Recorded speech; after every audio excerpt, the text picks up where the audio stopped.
I think we got everybody. We'll go ahead and get started with the budget workshop.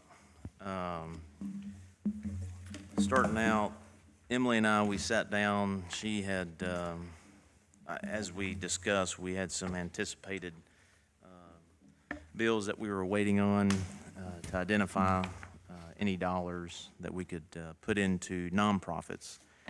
And with the insurance check that we got, by moving those dollars in and dedicating those dollars for the multi-facility that was burnt, that freed up some dollars. So we managed to put $100,000 additional into the nonprofit line. I figure we'll discuss that first, since that was a big topic of discussion. And as I stated, that we have been working with several individuals and trying to identify a solution instead of just handing out money to these organizations, not all of them, but some of them, trying to help them survive in today's world. Obviously, the gentlemen that are here this morning can articulate that a lot better than I can. So what I'm going to do is I'm just going to introduce all three of them. I'm going to read their bio.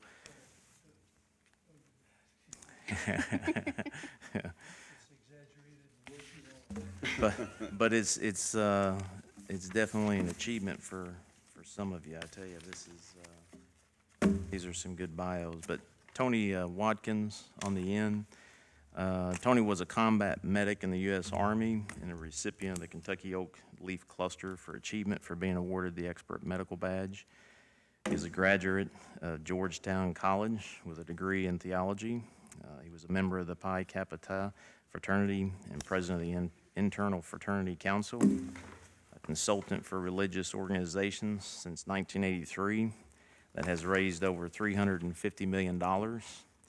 Clients include Baylor University, Phoenix Christian School System, St. Mary's School System, Focus on the Family, Fellowship of Christian Athletes, Baptist Healthcare Systems, Mercy Healthcare Systems, Providence Homes, Floyd Memorial Regional Hospital, Buckner Children's Home, Diocese of Southern Ohio, Diocese of Minnesota, Diocese of Upper South Carolina, numerous social service agencies, and hundreds of local congregations.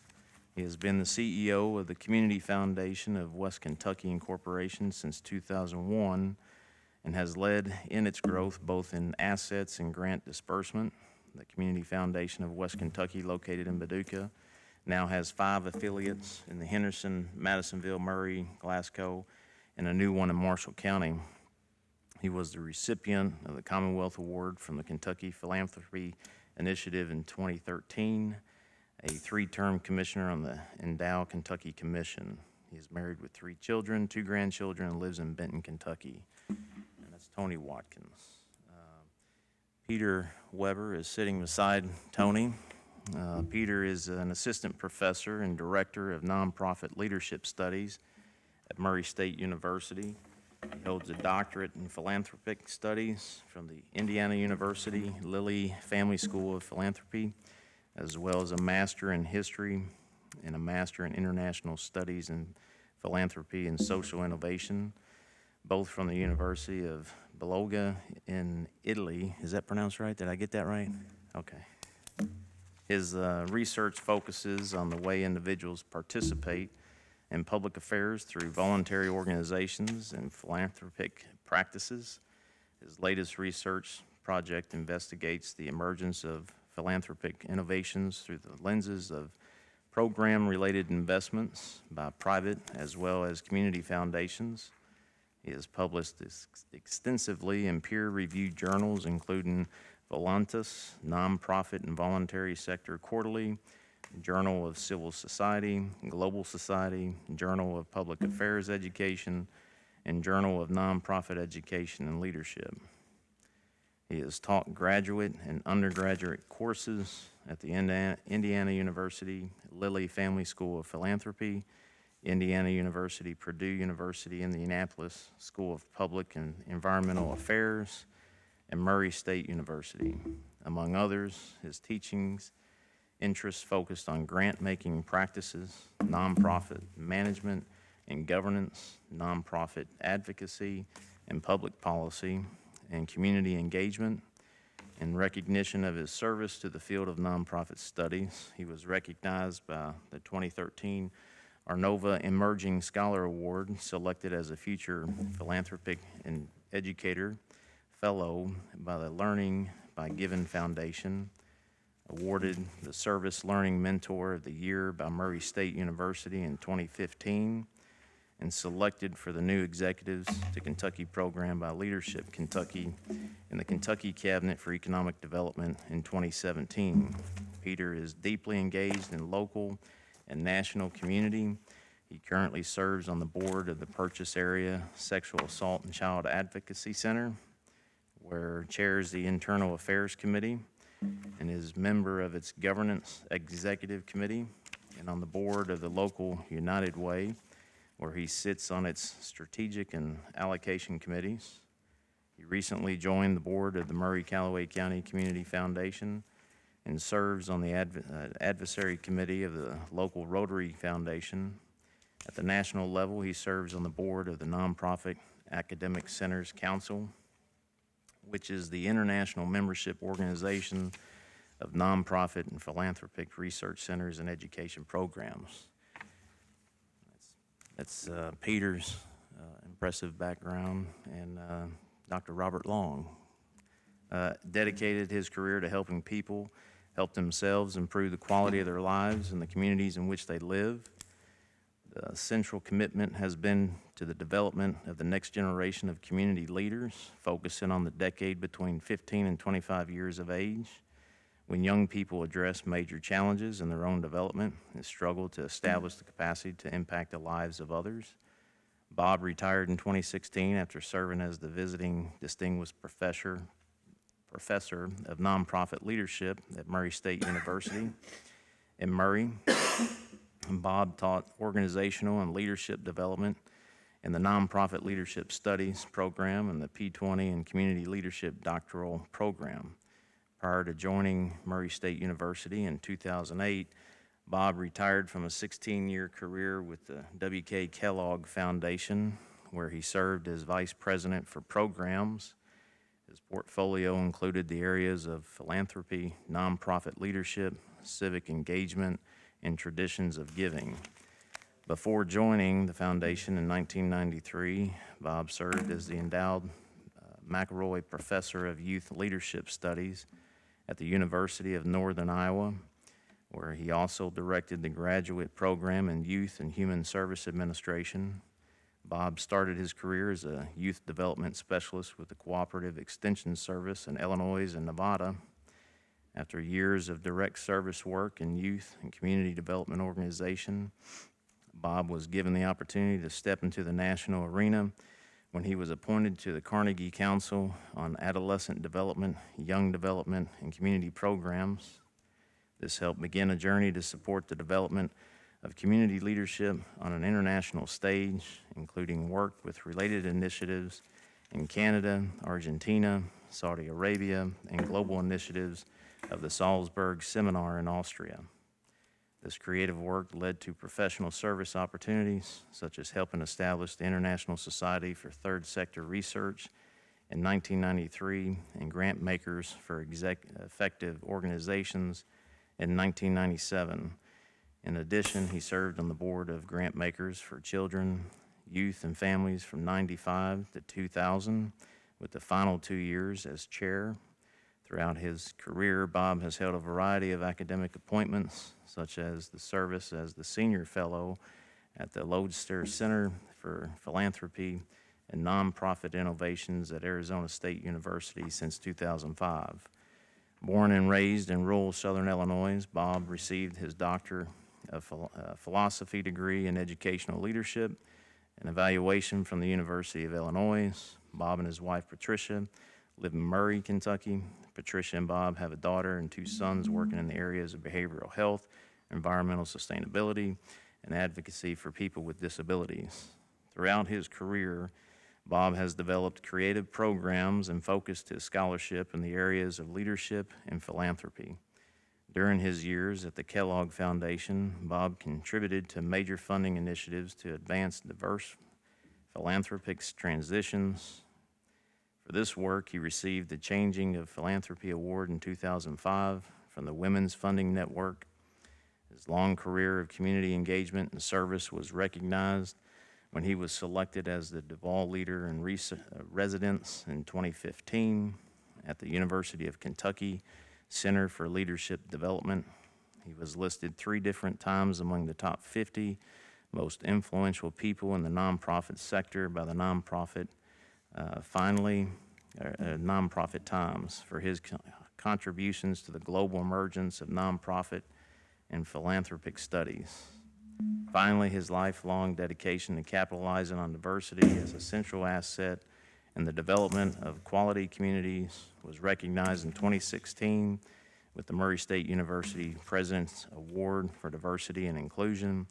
It symbolizes the core principle around which Bob's life is guided. So that's the bio of the 3 gentlemen that are here today to discuss the nonprofit funding and possible solutions for some of our nonprofits. I think we can start off with Bob this morning. If you want to give us your background on. Thank you, and delighted to be here.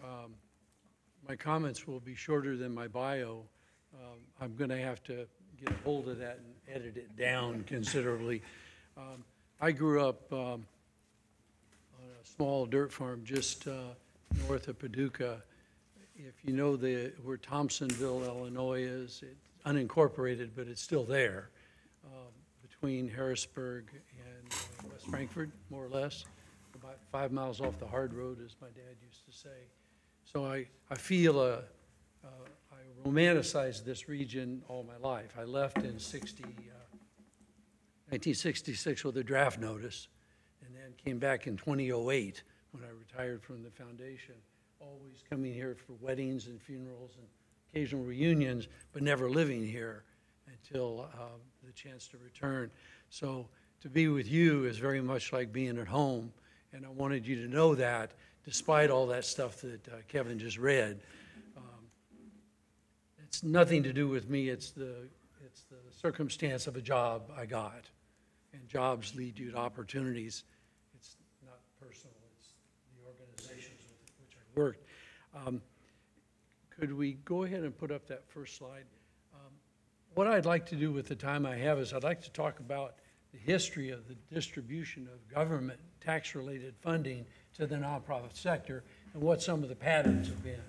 And I've invited my colleagues, as I will you, that as I talk, if you have questions, interrupt and ask them, because if that way I'll be sure to give you what I need for these circumstances. But as you look at this slide, this is effective 2015, the most current data we have, is more or less the distribution of the revenue that goes in to support the nonprofit sector. And I want to share just a couple of observations about the history of how we got to this distribution.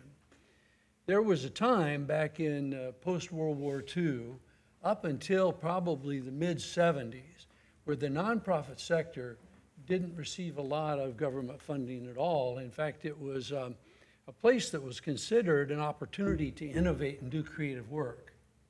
That if it was proven effective, the government might then take that on and take it to scale. And that's an important point in this kind of history lesson, if you will, that the nonprofit sector and all the money it has, non-government funding, is relatively small compared to what the government funding is. If you put that in context, that I think it was in the late 50s, an example of this taking to scale, a group of folks in Detroit, Michigan, had an idea about a before kindergarten educational strategy we now call preschool. It didn't exist then. They didn't even have, I mean, I didn't go to kindergarten because it hadn't been invented yet, which tells you my age more or less. But preschool was an experiment in Detroit. And what they did was they studied it and gathered real data about the impact that this approach to preschool education had on a variety of factors. Not just were they better able to learn when they got to school, were they reading at grade level, one of the key data points we still use today, but did it affect things like their engagement with the social welfare system, their interaction with the judicial system, et cetera. All very positive data. And after about 10 years of demonstrating this and gathering the data, this was the core data used then, and is still used today, because they're still tracking these kids who are in their 60s now, is what got the funding for Head Start. And so the nonprofit sector didn't have the resources to put that in every school, and schools didn't have the resources at the local level to create a new unit of education, so government took that on. That was really a very typical approach to how the nonprofit sector, where you could experiment with private money to demonstrate something worked, that then presented to government, well, hey, this works, let's take it to scale. Another quick example would be nearly every USDA public feeding program tracks its roots to some local-based, nonprofit, privately funded effort to demonstrate, well, if you give kids a meal in the morning that they're not getting at home, their ability to engage, be alert, and learn goes up. And so that data then, so you get the gist. And that would have been, as I say, a pretty consistent relationship between the nonprofit sector and government up until probably, some would say 1984, but that a shift in the revenue streams that were going into government and the strategies for the distribution of those resources shifted during the first 2 years of Ronald Reagan's first term in office. And if you're as old as I am and remember the Graham-Rudman-Hollings legislation of that era, tipped the distribution of resources to the community and changed a strategy that's still with us today. The reason I want to mention that is the second point of reference is that while that was the historic approach, in the early 80s, that completely shifted. And there's been no particular example of that happening since then. Because the orientation would be, we have less public money, costs are going up, and the orientation and distribution of that money has changed. And you're all living with it. You're living with it still today. I think that the combination of the decline in revenue, the increase in costs, and even some of the shifting of how we distribute that money from government has kind of set the stage for what we're wrestling with today. And I'll go back into the 80s then, when that shift occurred with legislation. So up to that point, let's say, for example, using the USDA as a source or a context, they had a certain amount of money they were distributing, and they were doing it by allocation. The money was coming through the feds to the state, sometimes county and or municipality, and it was distributed. It was a decision, right? An allocation. Well, as they got caught in that bind of the costs are going up and the amount of money is going down, well, how do we wrestle with that? And probably somewhere in the mid to late 80s, it became clear to the people who were managing those programs, not just USDA, but nearly every federal department.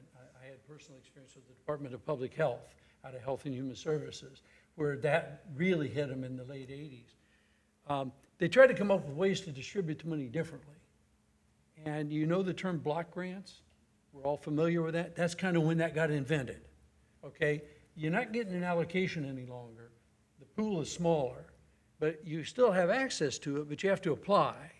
And they created a grant-making process where those organizations that traditionally had been funded now were competing for this smaller pool of resources. And that block grant process, while it still exists since the late 80s, that dynamic hasn't changed, right? Less money, greater costs, and some would say greater competition. There's more interest in the money and there's less money. And so there actually are examples, and again, in USDA, Department of Public Health, et cetera, where the result of some of that dynamic has been ending funding. Simply can't do it any longer. There's not enough money to have the impact that we feel responsible to have, so we're no longer going to be funding that. So I wanted you to know that's kind of the history that we've all inherited and puts us where we are today. I wanted to point to this illustration again, and just for proportion's sake, to note that when I really started my career working in community-based organizations, that distribution of the dollar, the left side, the government funding side, was around 50%. So in a 40-year career, it's gone down, right?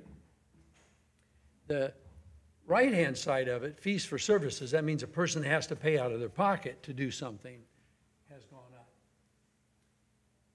up. I want to talk about the little stripes in the middle and give you a sense of context. So we would advocate that a really healthy nonprofit organization has multiple streams of revenue and is not dependent on any one major source of funding. I think it's great risk if they are. And I even have my own opinions about proportion. That if you are above a certain percent of your annual revenue from one source, you're at great risk of failure, of closing, if that source goes away. And kind of my closing point is, if you take those middle strips and you say, okay, let's say that corporate giving, the foundation and other sources, which is a little bit of fundraising and other revenue, but it's private money, and individual giving, which I would include bequests, because that's somebody deciding to give you money in their will. It's still coming from a person.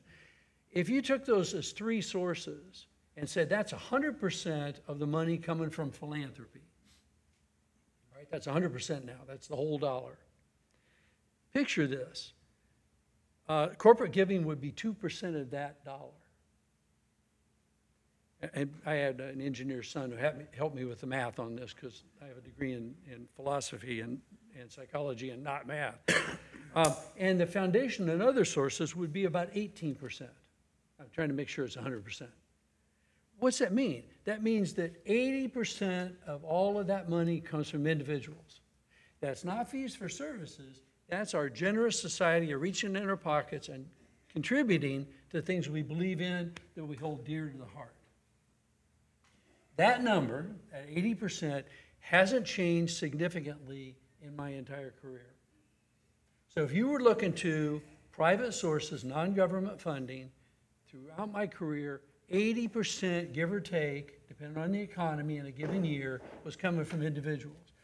So the punchline to Bob's story is, if you want a really healthy, community-based, nonprofit organization, you want to look at their annual financial statements, and you want to see where they're getting their money.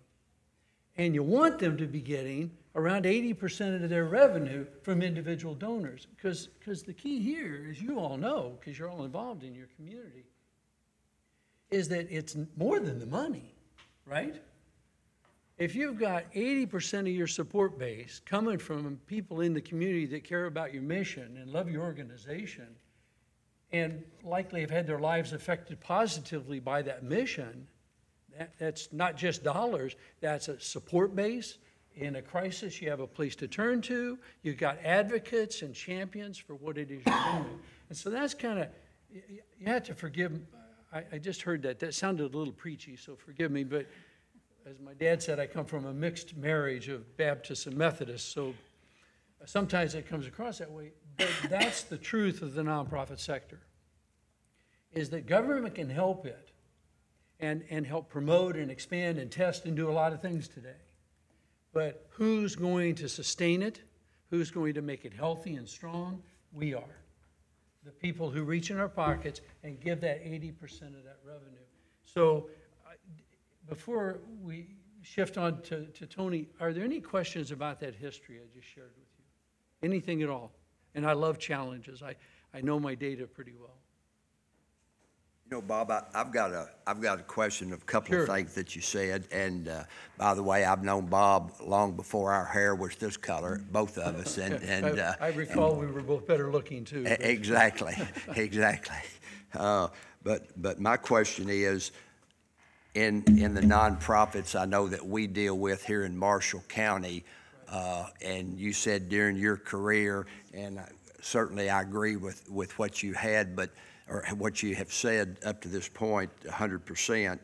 But those nonprofits that we deal with, there's more than one or two of them. And this community, Marshall County, Right. is a loving, giving community, and and money will solve a whole lot of problems. But I would venture to say that this has been going on with the different nonprofits in this, you know, and it's not an easy solution for these people. And I agree that would be great if 80%, and you know, that makes sense that they're trying, but you know, how do you get there? We haven't gotten there to, you know, and this community, like a lot of other communities, are in the same boat. These people, you've got to change culture. I mean, you know, it's you just got to change the way things have been done. And I have no problem with trying to implement programs such as this, and it all makes sense what you said. But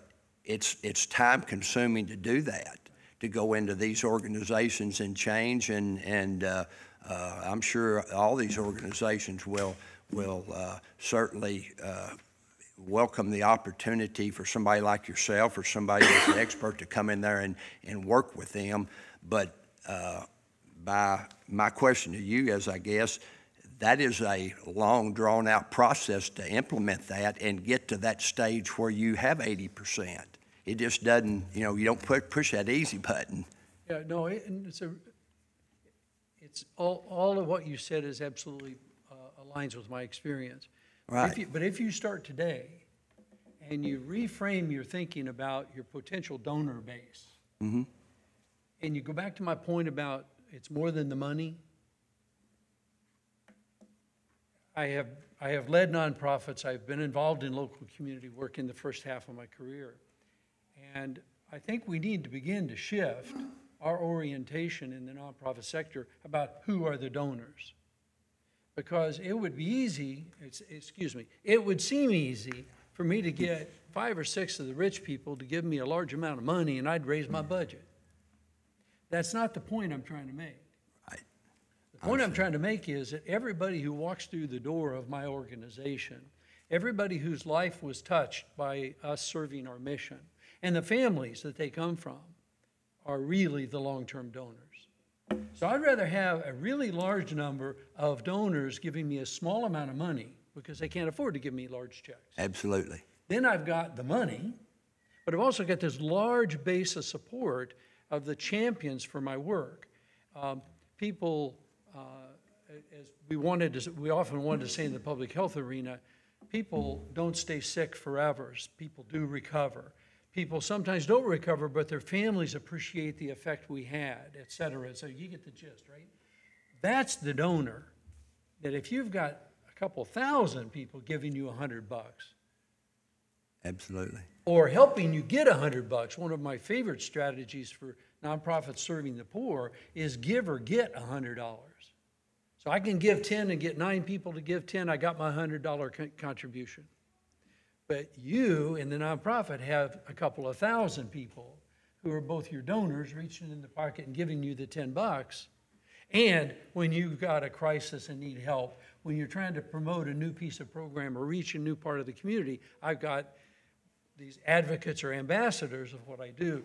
So that shift is, I think, one of the biggest ones that need to be made among nonprofits. And if they start today with thinking about who their donor is, as somebody who's been impacted positively by the work they do, they won't have trouble raising the money, and research and experience supports that. Yeah, that's in that scenario is the ideal scenario, but it takes time to get there. And George Milam is here with the Children's Art Center, and he can tell you he's been the mover and shaker that got this thing off the ground. And it's not easy, is it, George? It takes people like George and Midge Milam and the Army that he's tried to recruit, but those people, you know, get to an age that they get tired, don't they, George? And then if you don't have somebody behind them, you know, it's a battle. It's not an easy solution whatsoever. You've spoken of the ideal situation, and that's. I wish every nonprofit would do that. I agree 100% with everything you said, but in real life, the George Milams and the Midges and the people at the Children's Art Center that have got it to where it is now, they're not going to be around forever. And the young people that replace them, and I think he's going to be impossible to replace just about. But the people that come along, it's a task. It's not an easy thing to do, and they need help. Absolutely, and it's fortuitous to my comments that George is here because he represents the sort of leadership I've been talking about. Exactly. He's attended the workshops that we've presented exactly. out of the Nonprofit Studies Program, and has commented to me as recent as this morning right. about how it's changed the way they've approached fundraising, and so I need to stop talking here, but the shift would be, and I think the main message we seek to deliver today is that in support of that shift, there are developmental resources, educational programs, quote, training opportunities that we can provide that are well tested and have already started to work here in the community. I think George could attest to that. So with that, I'd like to turn it over to Tony, please. And thank you. Okay, thank you, Bob.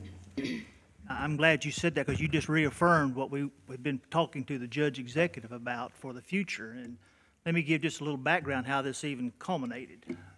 Even though I live here in Marshall County, I make it a practice basically to stay out of community politics where I live for various reasons. I live in Paducah and I live in Marshall County on purpose, just to stay out of the mix on things like that. But being involved with the Community Foundation as I have over the years, I've been involved with a lot of governmental things in different counties, with Hopkins County and Henderson County. But I met the judge and Brad the first time when I was speaking at one of the local government conferences up in Louisville when all the county governments come together, and I was doing a speaker on one of the panels of a little workshop about how community foundations work with local governments. Because I helped write the legislation for the Endow Kentucky tax credit that works for every county. We wanted every county in the state of Kentucky to have its own endowment fund where people could make donations into that endowment fund and receive a tax credit for supporting your local county, where money from the county stays in the county to address issues just like this, to help the local nonprofits. And initially, when we wrote the legislation, I thought the county judge executives would jump all over it, and it flew right over their head. They never caught it when it passed by. So we've been, since 2011, working, trying to introduce it to them almost, with a rifle shot approach on how this works. And so we made that presentation, and the judge and Brad came up and talked to me afterwards, and we started this dialogue. And I said, well, what we could do is we can bring in people from Murray State that I've used at the Community Foundation to help work with the nonprofits. And we started the Community Foundation in Paducah. When I took it over, it had no money. And it was a vision of the mayor, Jerry Montgomery, of starting that Community Foundation. But she got 3 $100 donations from the local banks to start that thing, and that's basically how it started. And I was still a consultant living in Paducah, and I said, well, I'll kind of help you out a little bit on how we grow this thing. And I had a strategic board planning session with the board, and we talked about some things. And over the next couple of years, we started trying to implement some of those things. And basically, we started this one program that brought 20 of the area nonprofits together, and we challenged them to raise money, and whatever money they would raise, we would match it.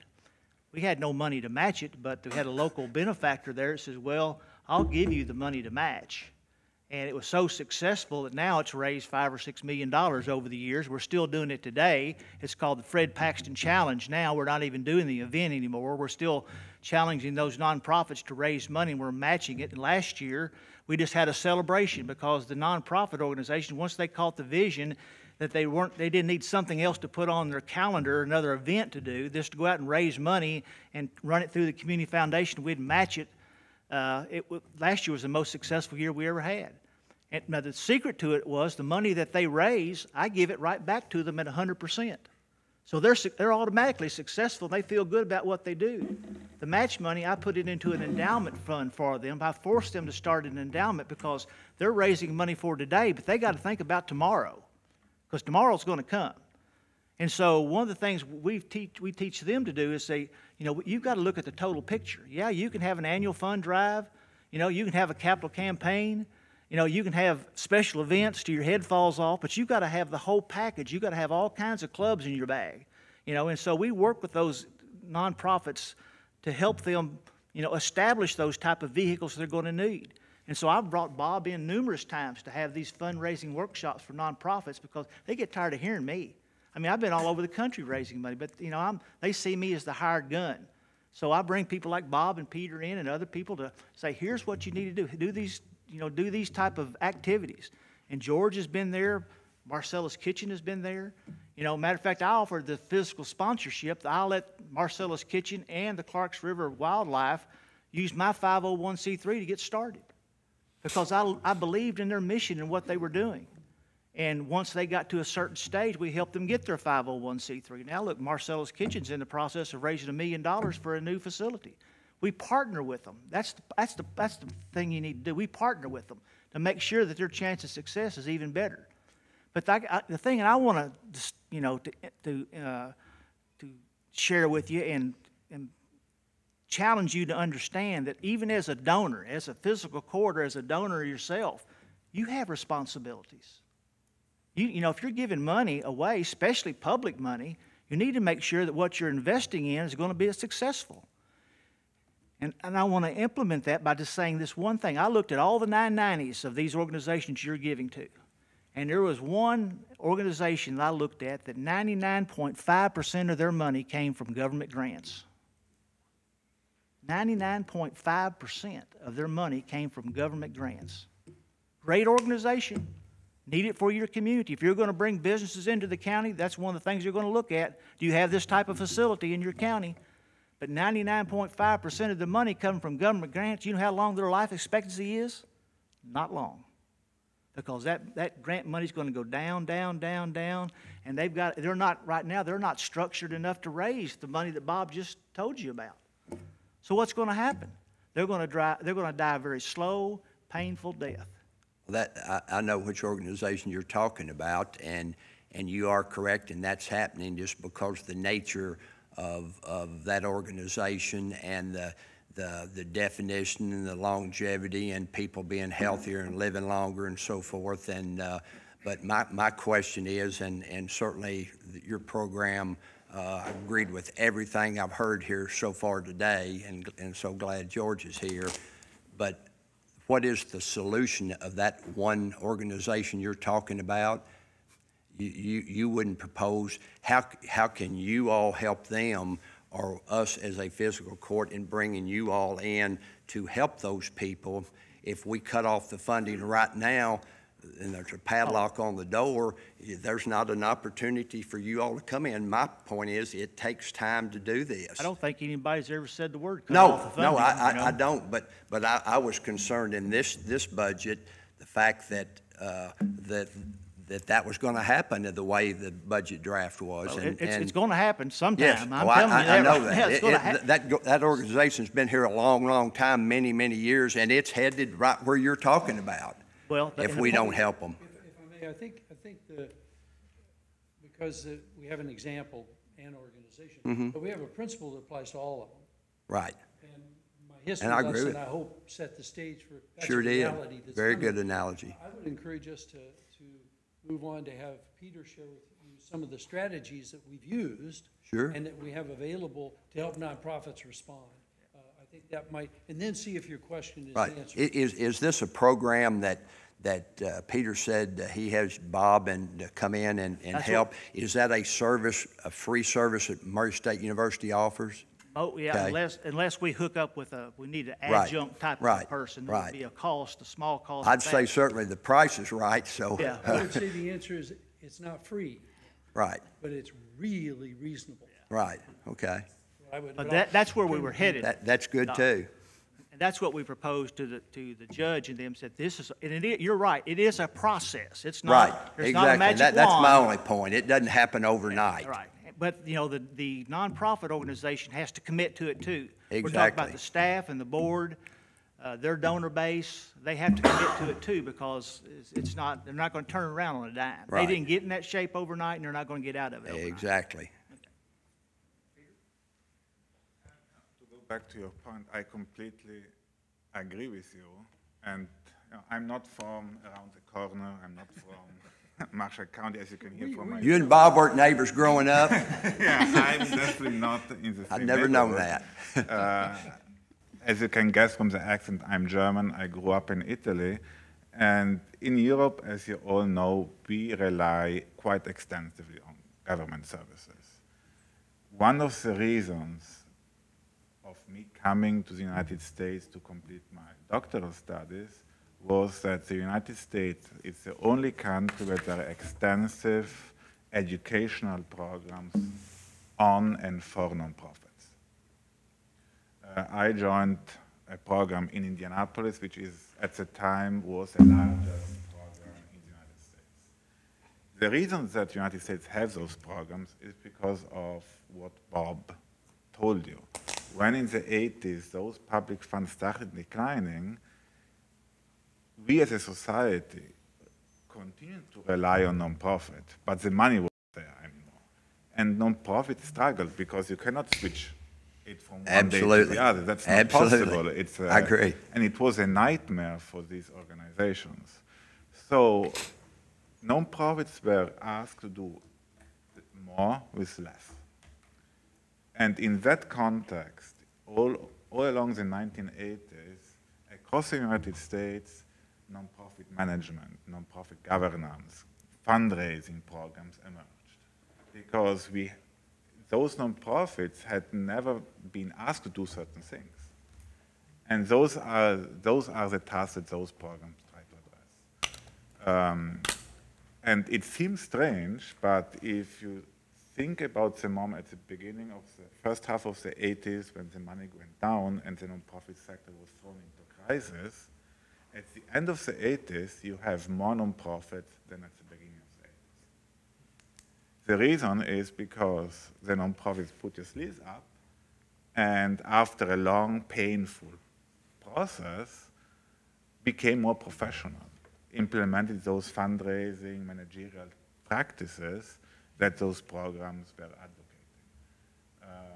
Bob was nominated. He's always very modest in terms of cut my bio, but the reason we have those programs is because of Bob. Bob was nominated 3 times, one of the most influential people in the nonprofit sector in the United States, because the program I got my PhD from got money from Bob. And he helped creating that background. So we have those programs because we cannot switch it from one moment to the other. And that is a reality we have to face. But I'm also German, so I like being very practical. And my Italian side sometimes comes up, and let's have a glass of wine and relax. But then you have the German side. Let's go back. Let's think that through. Let's have a plan. And to have a plan, you have to start at a certain point, right? You cannot postpone it always. Always got to have a plan. And you need to start working on it. So organizations like the community foundations, Mary State universities, and today we have over 300 universities in the United States offering educational programs of those types. So it's not something that we are the strange people. Offer some different types of professional training and educational services for nonprofits to help them transition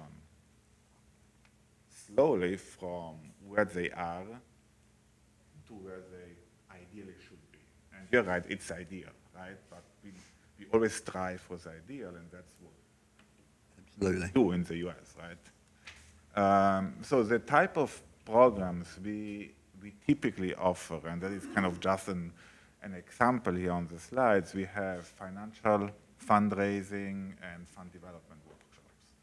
And that is what Bob earlier talked about, is to help nonprofits to see that it is harmful and dangerous to rely on only 1 or 2 revenue streams. Ideally you want to diversify, and that's just good business practices. And a lot of the things we talk in non-profit management are business practices adapted to the special context of non-profit organizations. So you don't want to rely on one source of revenues, but you want to rely on multiple. So how do you get there? What are the different steps that on an incremental basis you can get there? How do you start asking for money? How do you build a donor base? Asking for money is not easy. And it's like many other things. The first time you do it, quite frankly, we'll suck at it. The second time you get better. The third time, better. But you need practice, and that's the type of workshops we offer. It's a kind of special trainings to teach you how to ask money. Nobody wants to do it. And I'm on the board of 3 local nonprofits. My wife is on the board, and I saw Angelia before, is on the board of Casa by the Lakes. And we are always asked to money. And my wife and I look each other in the eyes and said, oh, again? But that's what you have to do. The second type of workshop is more focused on governance and board development. One side is raising the money. The other side is creating that leadership you were talking about earlier. We have great nonprofit leaders, but we need also to cultivate those who step in their steps. And board members have legal responsibilities, financial responsibilities, there are liability issues. How do you recruit good board members? How do you recruit future leaders and future leadership? Those are the type of issues we are addressing. The last workshop is thinking about what are the best ways to give away the money. And that is something foundations, United Ways do all the time.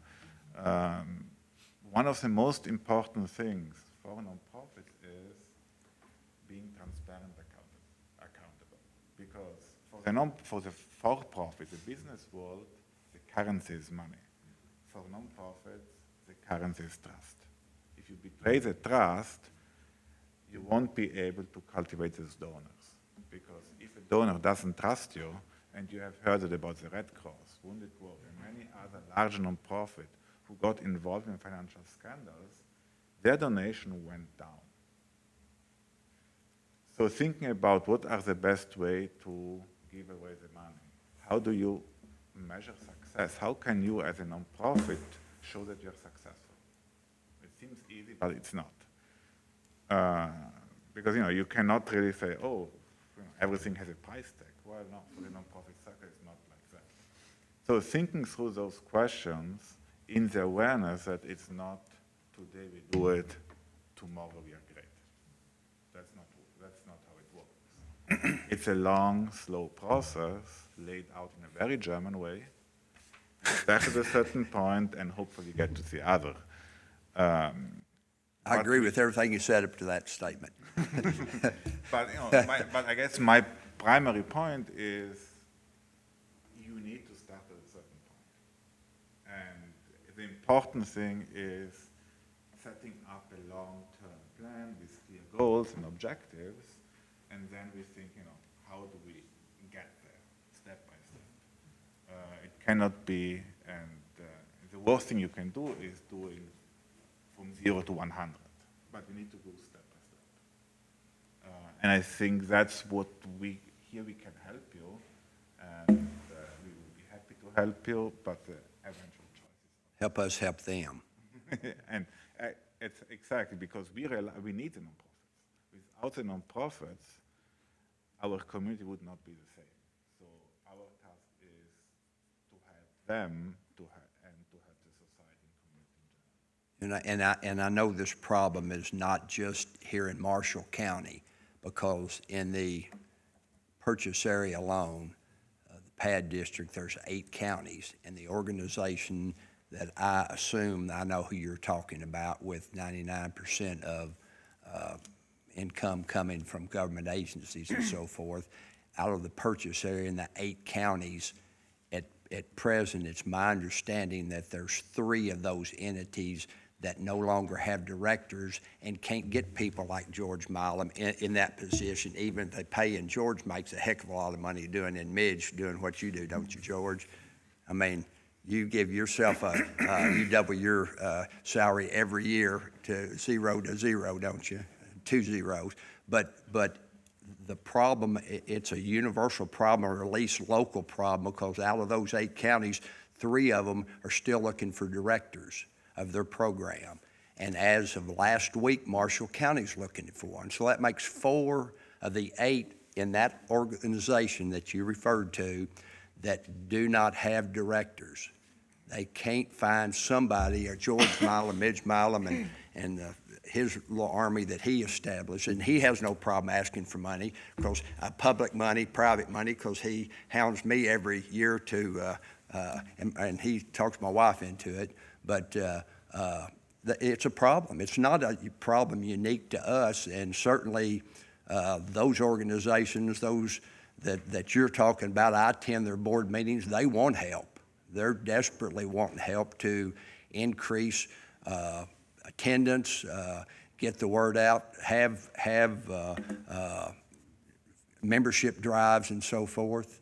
The organization you're talking about, me and my wife, 3 times a year, feed the senior citizens, and 10 times the people that come to the senior citizens building come to these little deals that we try to help them to do so. Cook 100 hamburgers and 100 hot dogs and so forth, and brownies and fruit salad to help them. But you know, it's tough. They'll take the help and they'll take the advice, and they'll sit there and listen, because they want to have a place to congregate, and we want them to have a place to congregate.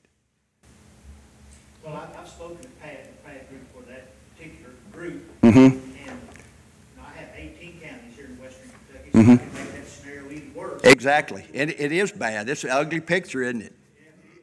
Sure is, Tony. You also know what? Now is the time to do it, because when your back's against the wall, you do things you wouldn't typically do otherwise. Right.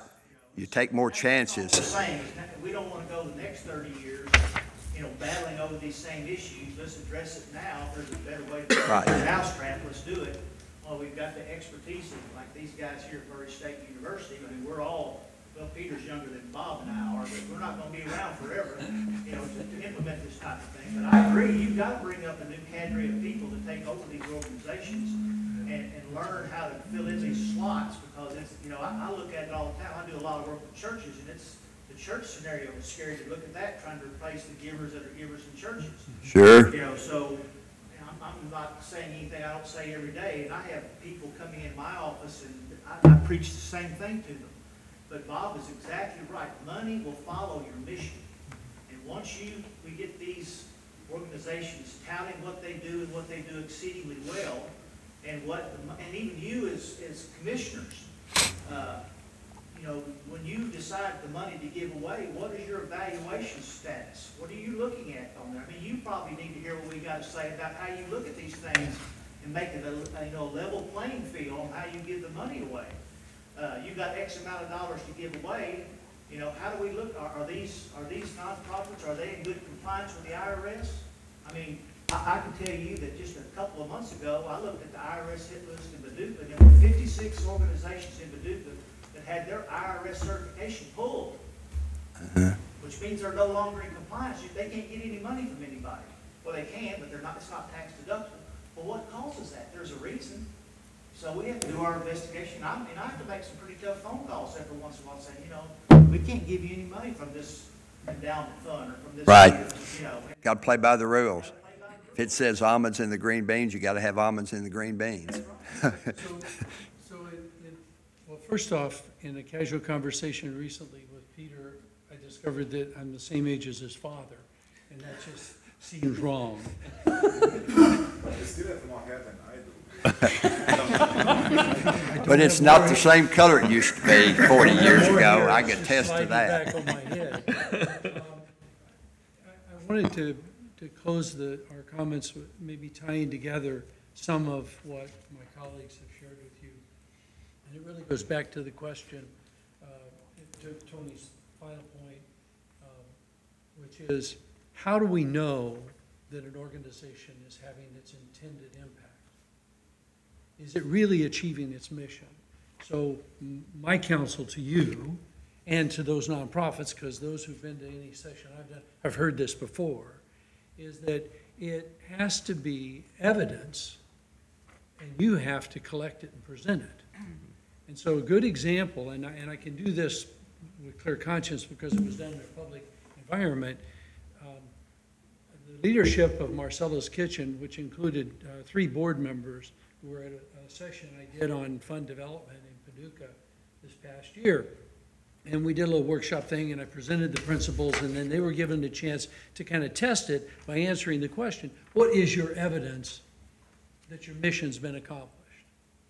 And man, were they good. And then the groups were talking about it, and they were making notes. Okay, this is our evidence. This is how we get it. And as I was going to call on a group, would anybody be willing to share your answer? And their hands went up like that. And they jumped up and they said, yeah, this has been really helpful because we used to think the evidence was the number of people we fed. And we know that's not what our mission is about. That's our method. That's the tool we use. But what are we going to pay attention to? Well, number one is we're going to pay attention to the relationships that people build by coming to have the meal. The volunteer activity, the number of people who get engaged, we're going to pay attention to that. We're going to show it. And ultimately, we're going to do some survey work to find out the impact that that set of relationships has on the quality of life in the community. That's pretty darn sophisticated. If you came to me from a program like theirs and said, we did a survey, and here's the answers to the questions about the impact people believe we have on the community. And here's the information we gathered from all of our volunteers about how it allowed them to have a social life beyond their home, how it got them involved in serving others. And we fed this many people. That's pretty impressive, isn't it? Well, that's a quality evaluation of a nonprofit that could submit that data to me as a citizen, and I'd make a donation because I could see it's more than just meals served. So I would leave you with that as you begin to think about how do you distribute money, how do you invest in building the capacity of your local nonprofits to raise other money, stay focused on what is their public good mission, so they have their public good 501c3 status, and what's the evidence that they're pursuing that mission and having a positive impact. You do that, and you're going to serve the nonprofit community long after you're involved in it, long after your resources have been redirected. There's going to be a healthy nonprofit sector because you make that commitment. Amen. Your comments, and when we spend in this body, spend taxpayers' dollars, the first thing that we have to accomplish, mark off that list, is does it serve a public purpose? And with your scenario, we should be looking for it serves many public purposes, not only feed the people, interaction, quality of life, contacts that are made, and so on and so forth. Very good analogy. Appreciate you being here, Bob, Peter, Tony. Thank you very much. The one thing that we recognized when we sat in Tony's presentation, because obviously we had discussed this back last year prior to the budget, seeing that vision, we realized that we needed to get something in place. And when we sat through that presentation, I mean, it made sense. Because the other thing I liked about it was that you educate us on how not only do we meet the constitutional requirement of a public service, but how do we spend taxpayers' money or give taxpayers' money, and we actually see that those dollars are going to an organization, what they say they're going to, and the accountability of it. And it teaches us as leaders, it teaches the board members of these organizations. To me, it's encompassing of everybody, all the way down to the volunteer, all the way up to the board member, the leadership. And to me, it was a great presentation. And this year, obviously, has been a unique year for us in the budget. We've had a lot of things hit this budget this year. And it ties into what you were talking about, Bob, as far as, government dollars going down and the demand, in some case, continuing to stay at a high level. And our priority, even though we have a constitutional,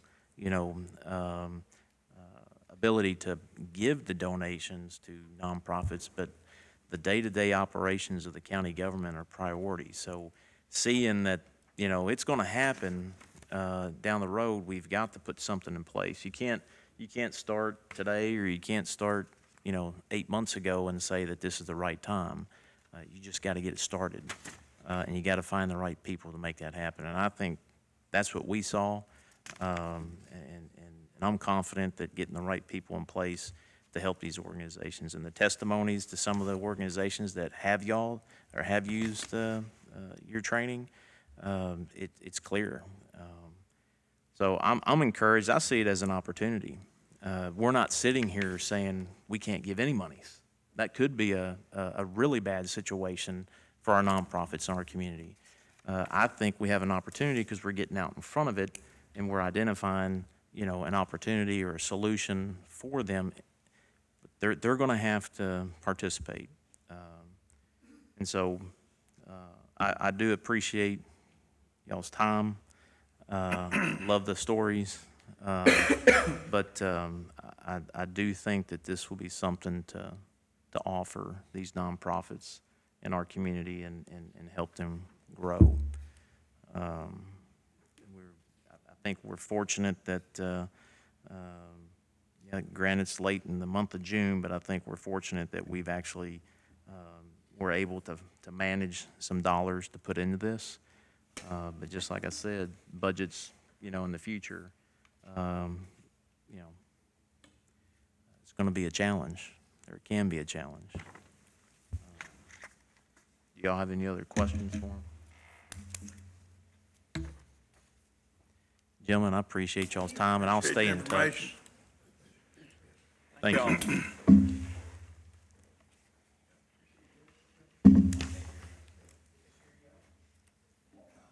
Thank you, Bob. See, Bob?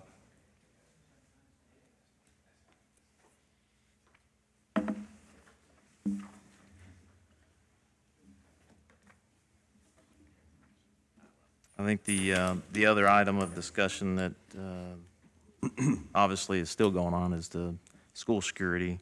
Are we through with the nonprofit part of it? Yeah. Okay, I've got a question as far as the nonprofit. I guess you mentioned that you have, we've got now 200,000, and are we going to go over this at that time? That's fine with me, any certain time. I didn't know if it appears to me we're going to go over the changes in the budget that we got from the first draft. I believe Emily's given you the entire document with Right. the changes. And the changes, but that's a, several-page document, and I assume we'll have time to go over that right there, but if we're not going to do so, that we talked about the nonprofits, and you mentioned the fact that I saw that this morning, that $100,000 been added, total of $200,000, where last year, and as these gentlemen said, we had the nonprofits last year to compete for the money and sell this body on that. We did not go through that process this year. Where is the list that of what monies, where this is $200,000 go? Is there a breakdown? No, this was, like I've been stating for a while now, it was to get the dollars budgeted. They're there now. So if they're there now, we need to determine, this body needs to determine where those dollars go. Well, that's where they come in. I understand that. They're going to help these organizations, but those dollars in this budget are up to this body right here. The dollars, you're to the 200,000 is what you're voting on. But we want to know where they're going, or I shouldn't speak for them. I want to know where they're going and what Yes. programs they're going. Yes. And I have a vote on, I Yes. don't want one Yes. person to make that decision. I want No, 4 people to make that decision. Let me be clear. This, what we're talking about today is the budget, the $200,000. That's a vote. As far as the monies, Tony just sat there, their organization, the board will be set up. They'll review the applications as they come in, that they meet a checklist. We just talked about the constitutional requirement of a nonprofit organization. We got to make sure that they are the right 501c3. So there's things that they were talking about that you got to make sure that they meet the IRS codes and stuff. They will review that, and then all that will be presented to the fiscal court. Before this budget's approved?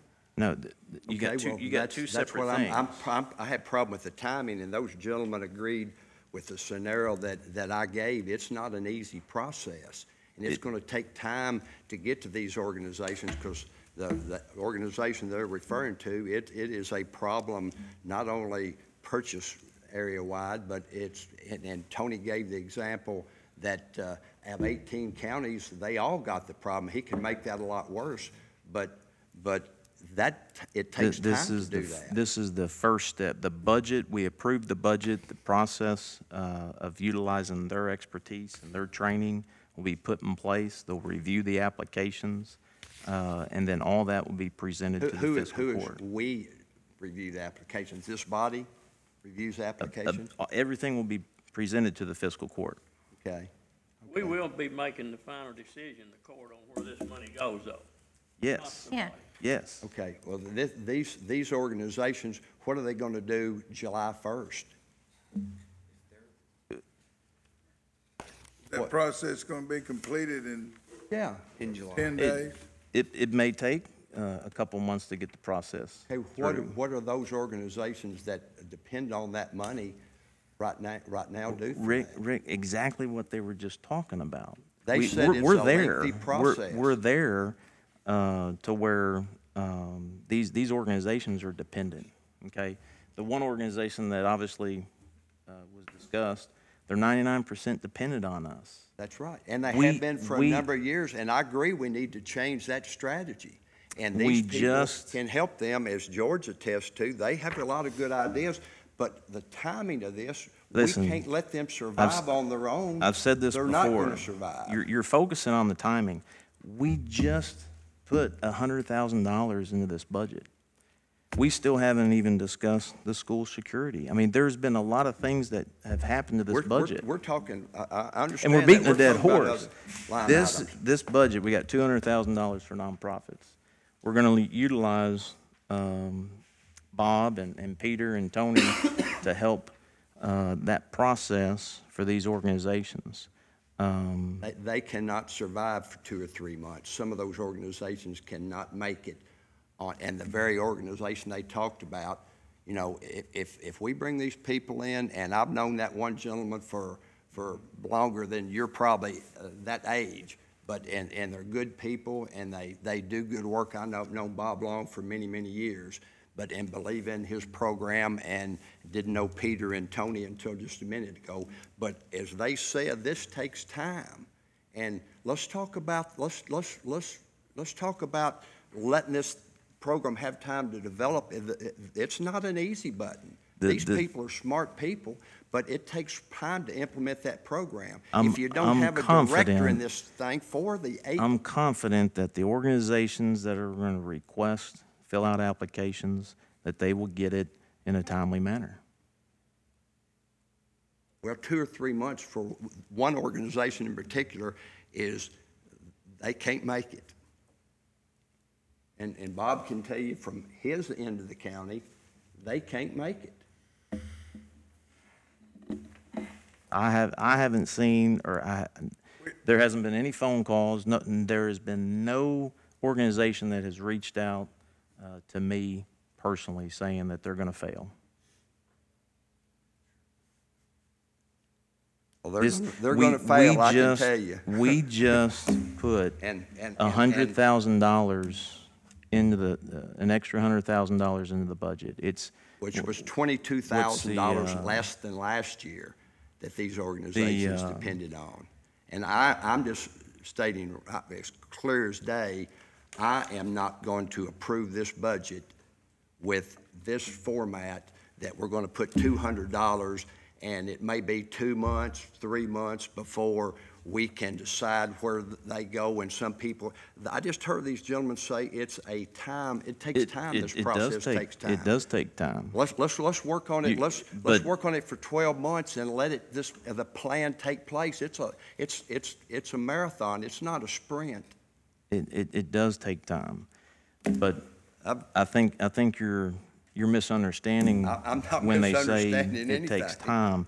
You take an organization like Marcella's Kitchen, they're on $1 million donation drive. That just didn't happen overnight. I mean, Absolutely. they have been. That's what I'm saying. Let's give these doing organizations that time. for some, but where they are today, they They had to adapt start or somewhere. die. But Let's give them more than 2 there hasn't weeks. been any organization that has contacted me personally saying that they're gonna die come July 1. That's because they were expecting funding after July 1, not 3 months. Well, they've down the road. contacted me. I know they've contacted Commissioner Gold, and I know they've contacted Commissioner Bowling. Gentlemen, we just today, actually yesterday, managed to put $100,000 into this budget. There is the course, obviously, to get the budget approved, and then we just sat down with the individuals that are going to help us get organized on giving monies out to nonprofits. It's that simple. That's a decision So a based portion on of this that can be budget. used to bridge that time, if that's needed, if an organization is potentially going to fail. Yeah, I believe some of the ones that I know about anyway will manage for a month or so, but I think there may be, as we said, one that would be very difficult for them. All I think we're asking for, or at least me, is to be sure they're propped up until that process can be completed. Well, Just which, a month or two, if that's what it takes for a salary to keep the director and all, and the bills paid. and again, that organization, I don't know which one it is, I'm assuming we may be talking about the same one, but has not reached out to me personally.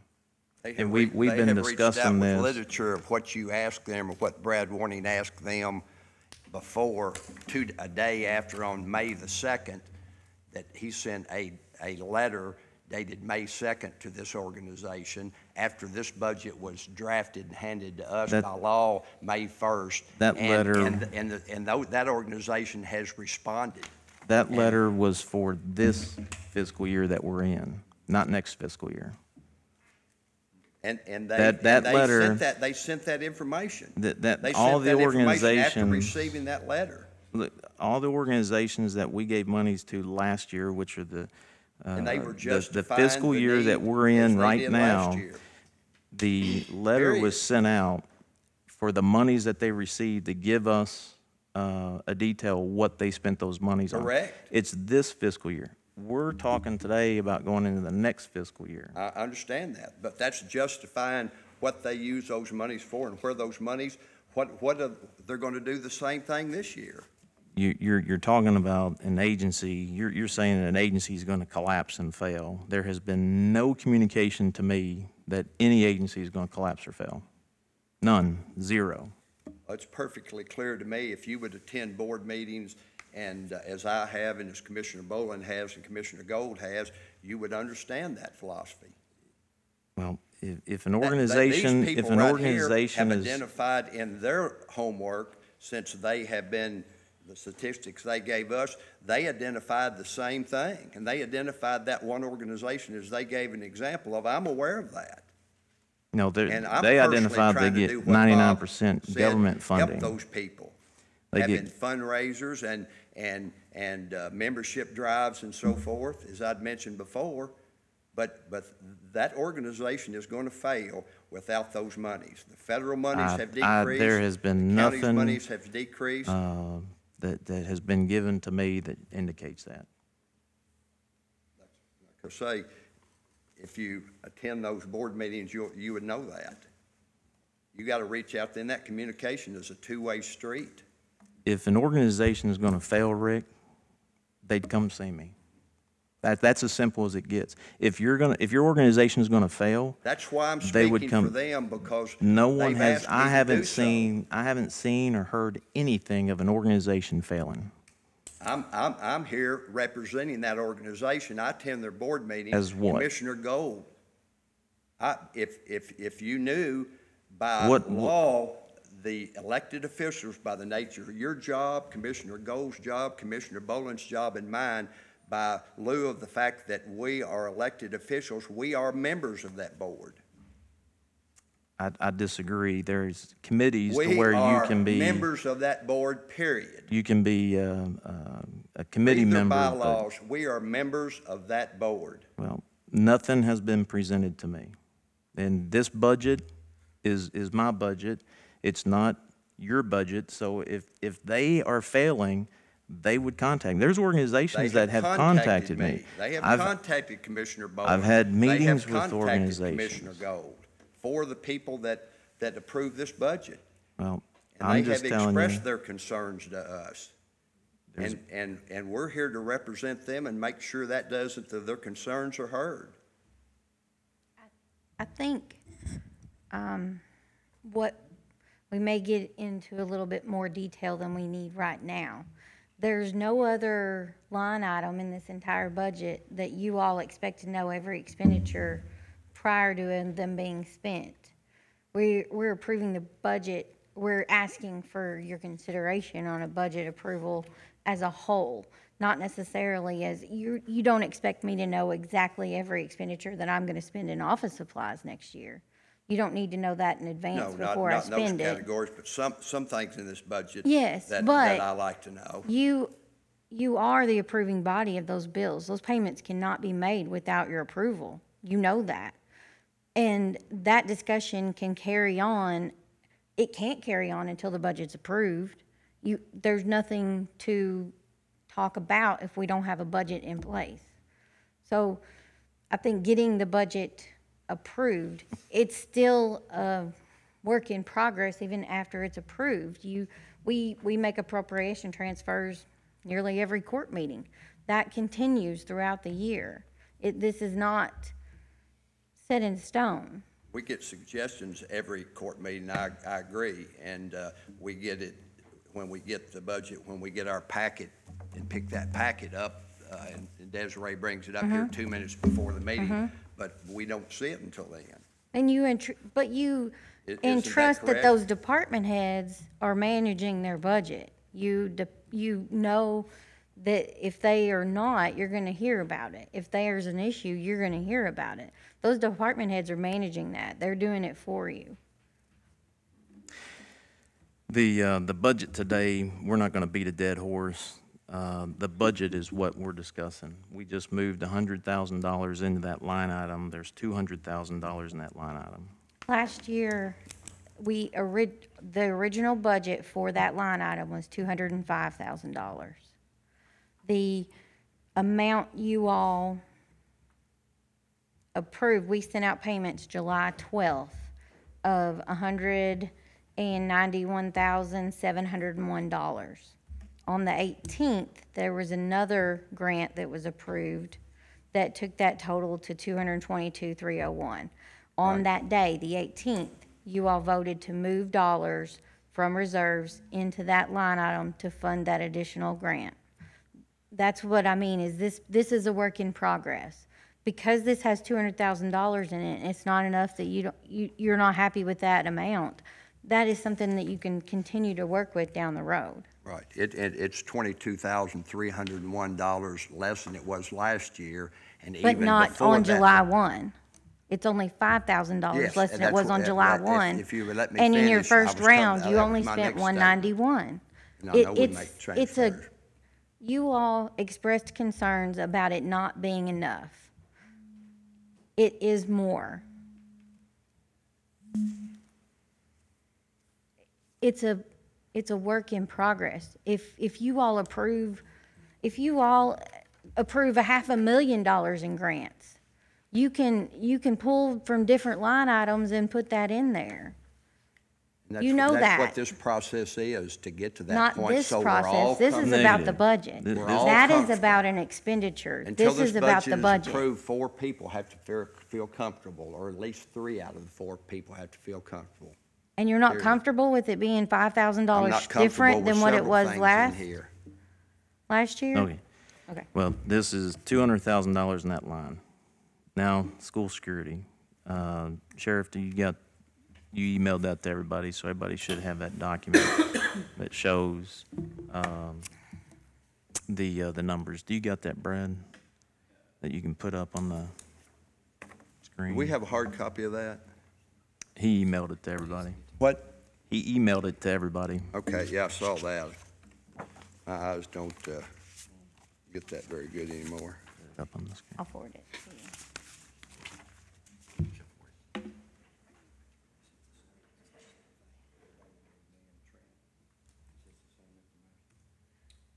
Well, what I've got here is the breakdown of taking the different scenarios.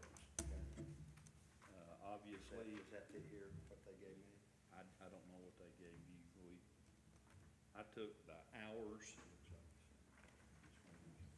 of what hours. I'd ask the sheriff because As opposed to the hours of, you know, what is worked in the summer months, and just did the possible scenarios. If it was 4 retired officers through the Deputy R program, which there's no fringe benefit package. If you give us a second, he's Yeah. gonna put up what. Yeah. what what you- you're fine. talking about. We want to, Yeah, it's, like I said, it's all the possible scenarios. It, just whichever one you want to put up, I can speak to it.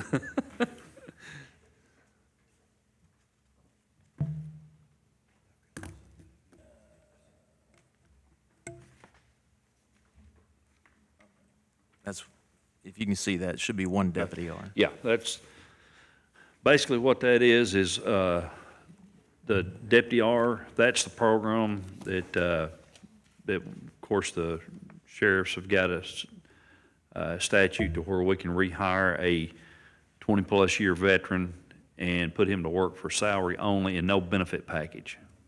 So he gets to maintain his retirement benefits. Those don't quit under the new law that started in '08. If we did a rehire, then we would have to reimburse the state for his benefit package. But now we got this in place, that doesn't exist anymore. But that's what this scenario is Sergeant Chumler's numbers are not included in this. I just wanted to do the additional 4 because those monies are already budgeted in. These are additional Ray. dollars. Right. These are the additional for the 4 SROs that the school is willing to help us out with. And this is years of experience coming in as a 1-year experience, then on to 5 years. We just got it broke down to where our, pay scale is depending on the officer. So it could be a variation of any of this. But we just went with the simple route, 1 deputy R and 3 that will have benefit packages with it, just to kind of give you an idea of what the dollar amounts could be. Best case scenario is all 4 of them will be deputy Rs, which there's no benefit package to be obtained at that point, and that's a, easier. Have you got that scenario? Yeah, it's on the last, the very last sheet that I've got. I tried to read them last night. Yeah. Which, there's no benefit package to be done, so that saves money from the school as well as the county too. And that's the best case scenario, but I just wanted to give y'all an idea of what the dollar amount ranges could be. That might help you to, put the monies in the budget. And like I said, we won't know until we get the hiring process done to know exactly what the raw amounts and the raw numbers are going to be. This was just to kind of give you a guideline to what it could possibly be. And we looked at the worst case scenario, those dollars. That way we could look at budgeting those dollars Right. What is the worst-case scenario? for new. If you go up I mean, to the what, four. Well, what's the dollar figure? You're, just to be honest with you, if we do not hire any deputy hours at all, and it's 4, and they've got 20 years' experience, you're looking at $326,000 plus for the entire year, which the school will have the lion's share of that portion. I mean, that's the worst-case scenario. That 300 and, Well, that wasn't even put up there. The reason why I never put that up there is because I don't think we'll go there. Yeah. Each one, there would be 477,253. No, the 81,607. and the total was Yeah, 326,000? Go all the way to that right there. If you take that 81,607 and multiply it by 4, that is the absolute maximum amount that anybody would be out. That's total fringe and salary put together, but that will be proportioned out. The school will be responsible for about 68% of that, and the county 32%. I do not believe we will be there, just to be honest with you. What number is that? Is it 289,377.27? That- Or I thought you just read off 326,000. I Yes. did, but Okay. what I'm saying is, Okay. that's a deputy R plus 3 20-year veteran that's not a Okay, the retired. worst, I just asked the question, what's the worst-case scenario? So the worst-case scenario is 326, Yes. 326,000, Yes, which you don't think's gonna happen. I don't And see, what I was don't the foresee that percentage? happening. Is the school's responsible for Just 68? approximately 68% and 32%. Yes. That's approximate. Okay. Yes. Just one What- ballparking. I talked to the sheriff this morning about, there is a contingency line item in that budget that is $100,000. That would be the county's portion, that 32% that the sheriff's talking about. If you have no deputy Rs, that times the percentage puts us at 104,456. Right. I have no doubts that you all would find $5,000 to move in there if necessary. But the reason why the entire package isn't in this budget is because we feel like it's much more responsible to wait till that memorandum of agreement or understanding is in place between the sheriff and the school, and that we know what those officer costs are gonna be. So, we do have 100,000 in there it's under reserves. It's at 19300-9990. For our portion of this package. It would be, basically, we would, but when it comes to fruition, we would pay them and we would get it reimbursed then? Yes. Is that how it Yeah, works? Yes. yeah, so it'll be, Just like- we just would like have Ray to do, Chung. Yes. yeah, we'd have to do a budget Yeah. amendment Right. to Like we've include been that doing in. I would 24 have years to, with Ray. I'll have to get that, the memorandum of understanding and add that to, the hires for DLG to approve that amendment. Because we'll be amending in the school's Right. revenue or income to pay theirs, and we will have the whole package. And I do feel like that's an appropriate dollar amount, because I don't think it's gonna be on the high Yes, end. I I don't really either. believe it's gonna be on the low end. I mean, looking at our applicant pool, we're gonna have some good folks to choose from. That process has already started. It's already started. We close it out next Friday, and What's the then date we'll. on that? Huh? What's the date on that? 29th.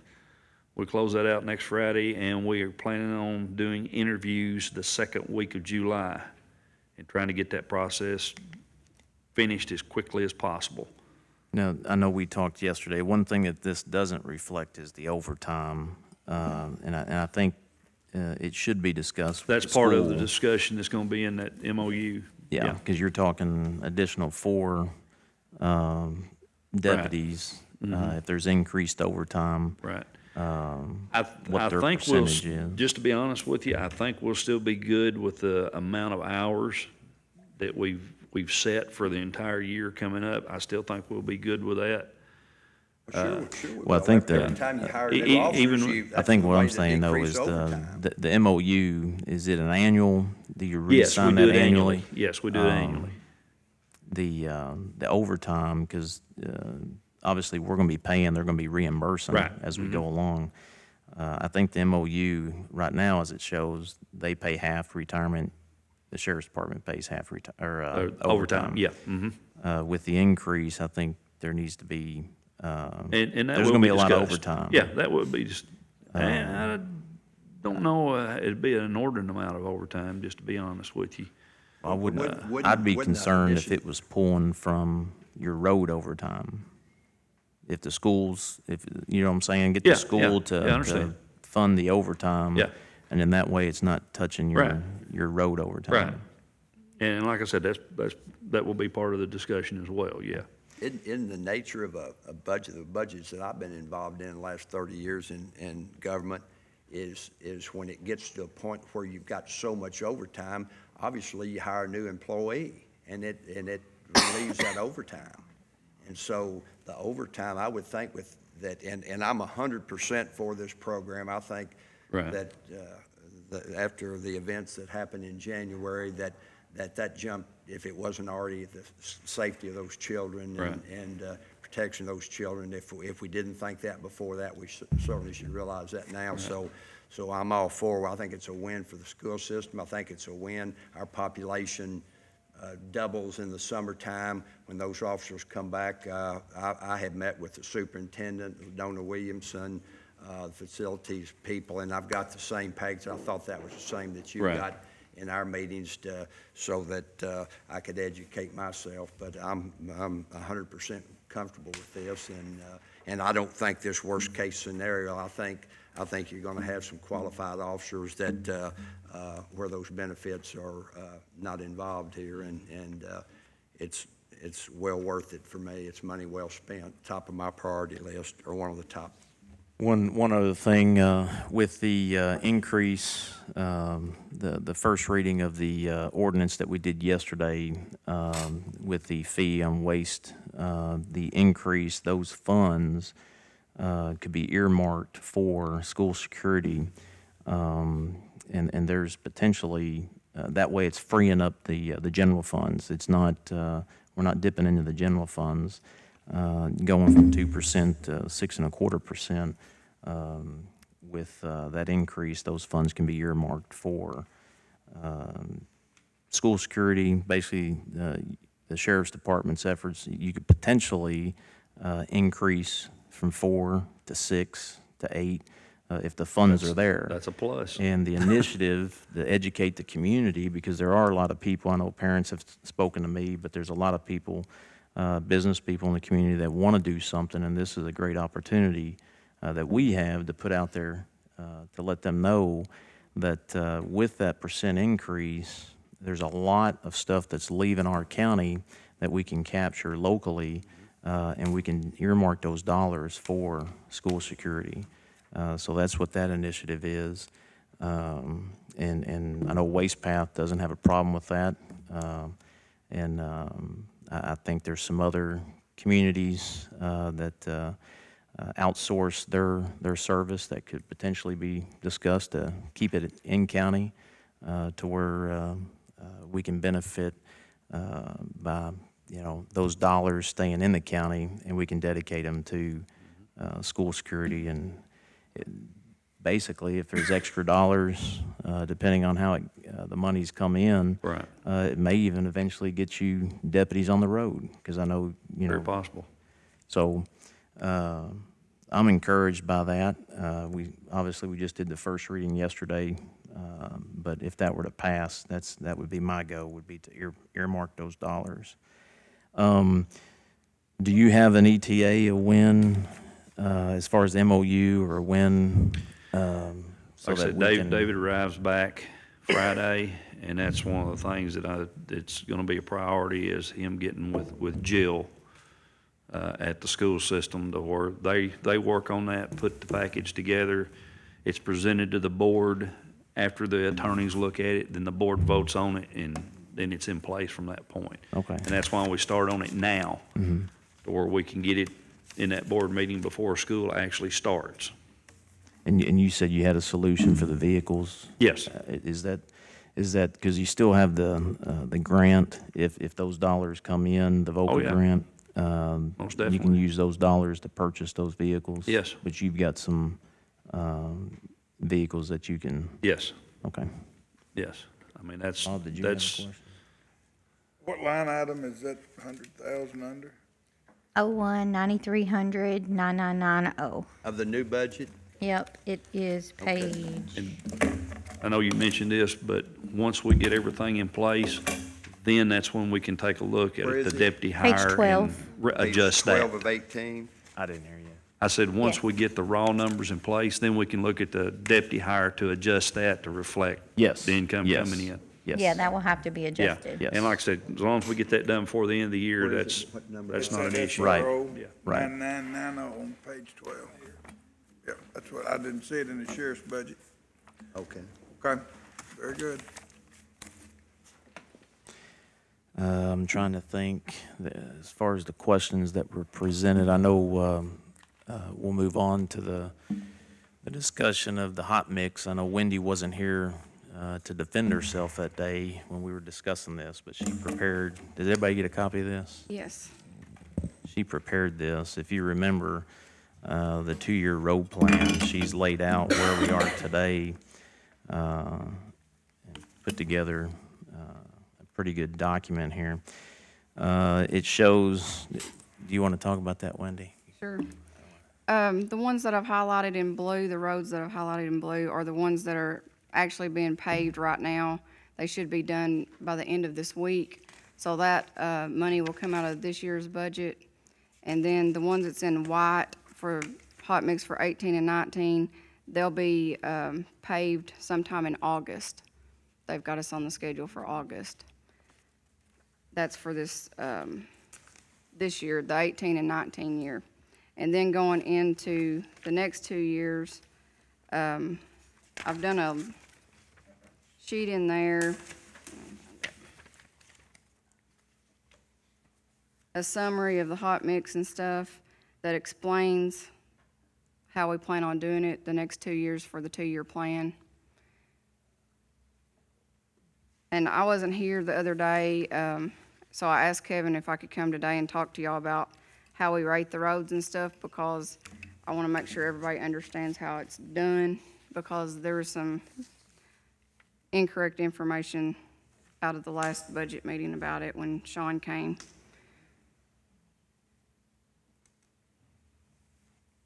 Y'all have any questions about the hot mix list?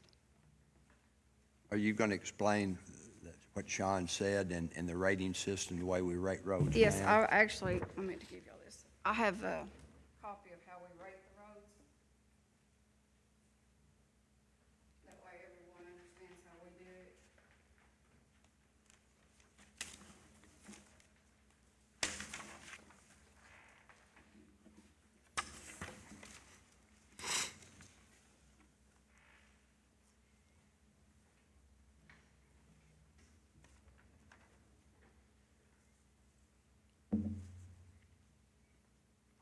It actually took me and Russell, I went back and looked, I don't know where the 10 months came from, but I went back and looked, and we started in November of 15, and we finished March 4th of 16, and we ran all Say that again. We started November 23rd of 2015, and we ended March 4th of 2016. Okay. And it was a total of 19 days that we spent out on the road, running the roads. We ran all 883 roads, doing a complete assessment of the roads, which means that we measured the width and length. We wrote up work orders for anything that needed to be done to that road, such as ditching, patching, jetting, tree trimming, shoulder work. So that's why I know DLZ said they could come in here and do it in a week of just videoing a portion of the road. But when we go out and assess these roads, we actually, make work orders and stuff when we're out there on all the other issues with the roads. So when we assess the roads, it's more than just going out and videoing a portion of the road and rating it. I understand that. My information came from our conversations about when I asked, because I didn't know, and how it was done and when the last time, and I certainly didn't have this information then, or you didn't provide that information to me then, but in our multiple conversations about about rating the roads and how it was done. I understood the 1 to 5 and so forth, and certainly as we've talked, just you and I have no problem at all paving the roads that need using the monies that we have available, limited, because if Right. we had It's more a limited bunch all of the money, time. nothing would be a problem. Right. But I have no problem with paving the worst first. My concern is, and it still is, that a lot of things can happen from March of 2016, from November 15th to March of 2016, weather-related, traffic patterns, changes in traffic patterns, utility easements and so forth, sewer projects in I agree. Graftonville that change that. And we need a system so that this is updated and current. And it's, you all don't have time to do it, I don't think. You all do an excellent job. We're the best road department in the purchase area, no doubt in my mind. Snow removal, we're better than all the rest of them put together. But you all don't have the time nor the manpower to go out and do it. I think it's money well spent to have an engineering firm, a record or recording of, and I know you all are out all the time, and like I say, I'm very proud of our road department, but I think that we need to have something in place that, so that it's done a little more frequently, because there's so many variables that change the conditions of the road Okay. from November the 5th of 2015 to present. Okay, I agree that there's, changes in the road conditions and stuff, but if we don't stay with a plan that's at least 2 years ahead, we have to change out those Oh, culverts I don't have any problem with that. at Yeah. least, a year ahead of time, Right, because they settle and right. stuff before we pave. But, it was said that we were outdated, and that was the reason for hiring the engineering firm, and I Well, don't, no, I don't agree with I didn't that. mean to be outdated. I just say that November the 15th, if this process had been going on since November of 2015, and here it is, the middle of 18, in 3 years or 3.5 years, a lot of things can change. Weather conditions, ice storms, traffic patterns, detours from 24, and especially in my district where 62 and 95, and I know there's state roads, but they've got to come off those roads to get those roads and alternate routes. What's going on in particular in my district, that makes a heck of a difference in the wear and tear on those roads, as winter conditions do too. That's my concern from November 15th till present. But I understand there's a, I agree, you but gotta have a plan. I don't understand what you're saying as far as we need to keep them up to date all the time, as far as, because if we don't have a plan in place on the worst rated roads, when we run the roads, I mean, yes, that's gonna change, but so is the worst rated roads that we've got down there. Right, we need. They're all gonna just keep getting I don't worse. think the worst rated roads in November of 2015 are the worst rated roads right now. I think the weather and circumstances, at least Okay. in my district, those things have How are you changed. gonna stay ahead of it, though, with us not having if we're changing the plan all the time, No. then we couldn't, if we're changing Just what roads we reevaluate. pave. You're just tweaking it. You're just staying up to date with the changes as they occur. Okay, but then I can't change the culverts out a year ahead of time if I do that. understand that a year ahead of time, but Yeah, now I'm not talking occasionally- about doing it like Occasionally, that. we change, we make changes. I mean, Sure. I've called, Yeah. I mean, we'll convey Sure. that information, and of course, that's what I thought, part of what I was supposed to be doing too, is, if there's I can tell you, there's a timber, if somebody cuts their timber on a particular road, you can tear a road up in just a In very short. 3 weeks. Short time, and I try to convey that to you and have Mm-hmm. before and Russell before you. Right. And get that information so that, you at least know those portions. I know of one in particular that we did. I mean, we make changes occasionally. I don't mean Right. to change the entire plan, but we need to have that needs to be an option at least, that we can convey that information to the road department, and have it looked at least. Right. And just to reiterate what the court's already agreed on, the 2-year plan, as she's laid out here, I mean, just in District 1, you've got 4 roads that are being done this spring and probably even completed. Yeah, all the roads in the blue are completed except Leela Green and Iola Road. And they're gonna complete those this week. and you're looking at, 6.4 miles of road. July 1 of 2018 in the fall, those roads will be completed. The plan that was put in place, this is staying right on target. I think there was one road that was brought in, or I think it was Reed Road. We got some additional funds from the discretionary funds. We brought Reed Road in. It was a pretty large road, and we got that paved. District 2, as far as the plan, all those roads are completed. Almost 5 miles in District 2 are completed. And we still have the projected state flex funding for Bryansburg-Tatumville Road, which is a 3-mile road. And then District 3, you've got the 3 roads that will be paved in the fall of 2018. And I want to point out, too, that in District 3, we've spent, or it's going to be estimated, that we will have spent over $1 million just in our road and bridges in that district. We had the Sharkow Bridge that collapsed during the flooding, and we did the Calvert City Bridge. I think they're projected to be done Friday, before the end of this. aren't they? And Yeah, they're gonna be Monday. done next week. And then we've got a $265,000 on a bridge. So, I mean, we're looking at over $1 million just in District 3. My point exactly, weather-related issues create the Sharkow Bridge problem and just, Right, and we make Well- adjustments. I mean, Right, if y'all came to me and said there's a road falling apart, it may be where we could add it, find oh, some. I understand that. I think that what I asked Sean to do, or my intent was to take more pressure off you also, because you could do a lot more if you had 2 or 3 other employees, and at certain times, this time of the year when the grass is growing like crazy, you could put 3 crews and everybody countywide in one district and still not make everybody, as you Right. well know from fielding phone Yeah. calls and as well as I do. But I just think this is a way to, other entities use it. I just think it is a good program. Well, that's the thing. When you said that in the last meeting, I went and I called every road department in the 1st and 2nd district. There's 22 of them.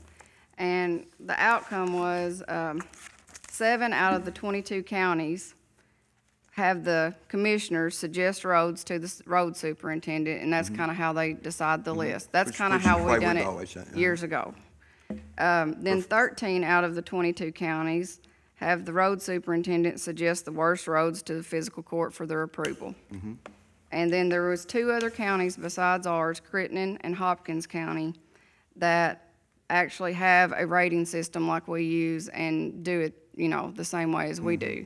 So I just feel like, we're way ahead instead of way behind like y'all talked about last meeting. I don't feel like we're behind at all. I don't think anybody said we're way behind.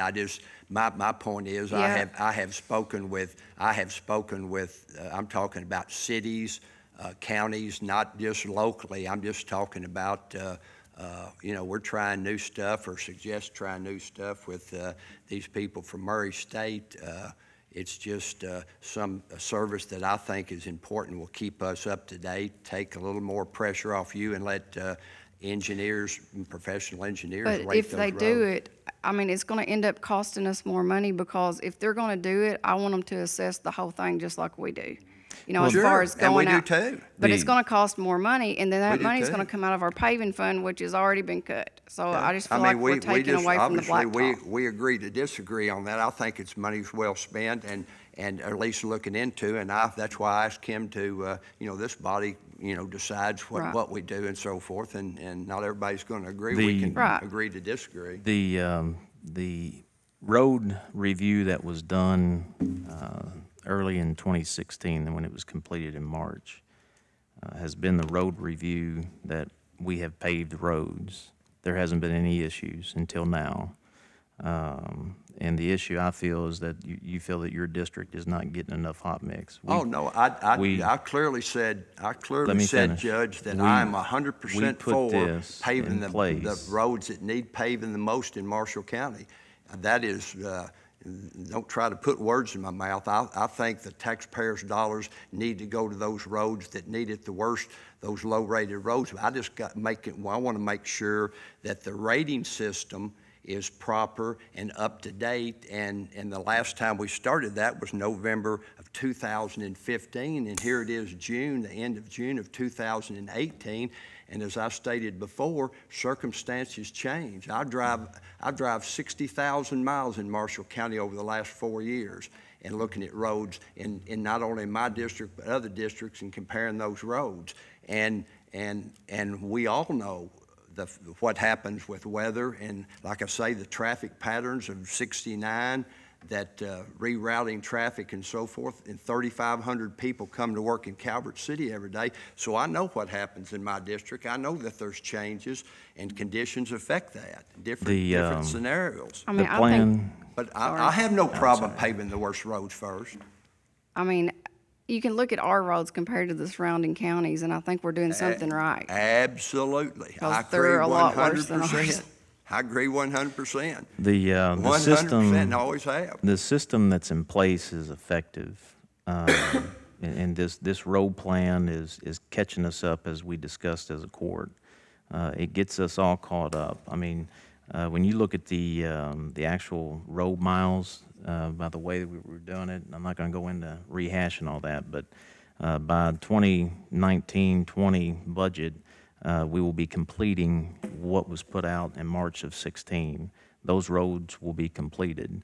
We all know that. We're just the talking system about it. that is The in program place. just made a suggestion and wanted to look into it. I don't think we need a 40-minute scenario on. It was just my idea. That's something that I think I would like to see happen.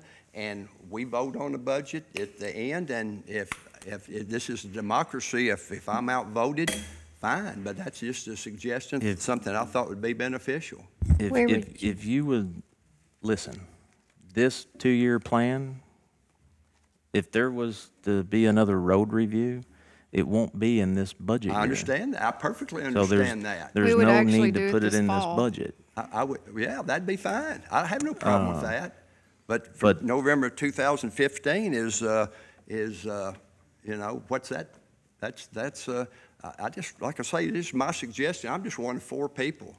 And if it's democracy, if we vote and budget-wise, then I can live with that. But That's the way it works. Right, I understand, but if we're if we're updating it all the time, if we go out and update it once a year, I'm not talking about all the time. I'm talking about every couple of years, fine.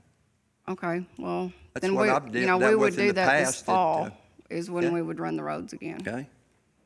if we do I it. have no problem with a couple of years. You can't do it every year or every 6 months. I understand that. I agree. personally think the system that is in place is effective.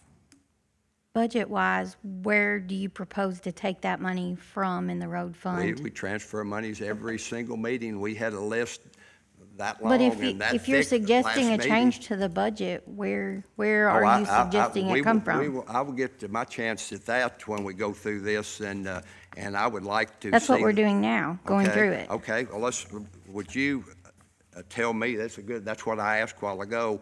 We had a draft that we received May 1st, and Mm-hmm. we had a copy in front of us that we received at 4:32 yesterday by email, 2 minutes after the judge's office closed, and then we have this in front of us.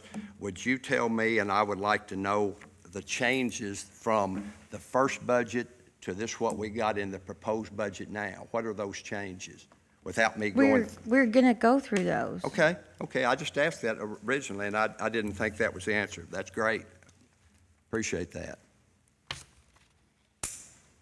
At appropriate time, that'd be great. But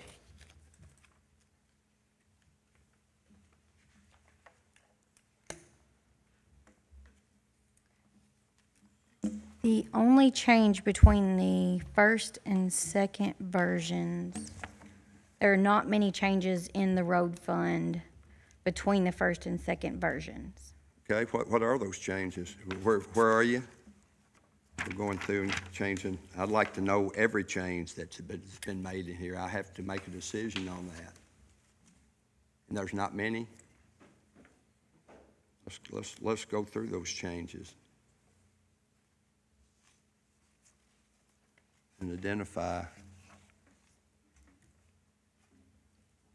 I have gone through this with a fine-tooth comb since May 1st, and like I say, I saw this in email form, and again this morning for the first time, so I'd like to go over those changes. Now we're gonna start all over.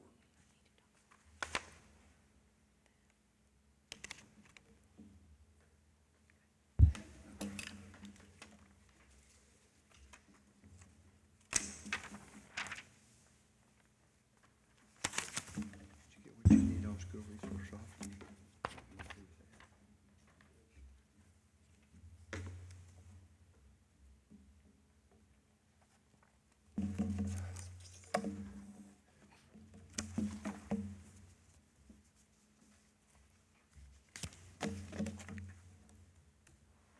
Okay, the only change in the road budget from the Okay, first what draft. page, John?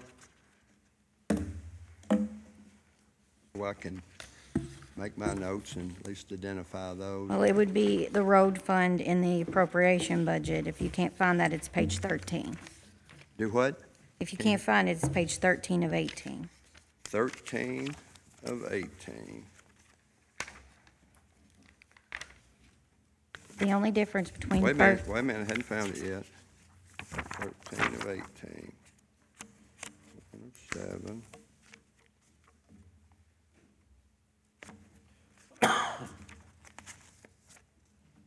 Maybe I don't have that.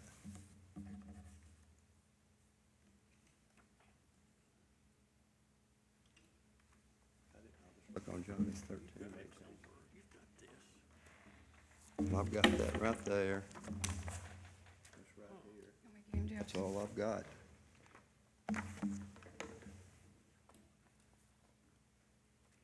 Is that it? I don't know. That it? Okay, I got it. That's 13 of 18. Okay. Gotcha.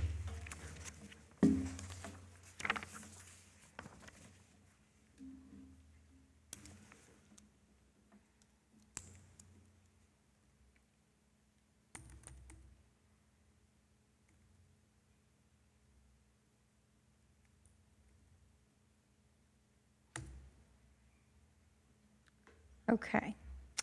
There is in your 61, total of 6,100s, which is the majority of the road fund budget. There's $585,900 difference.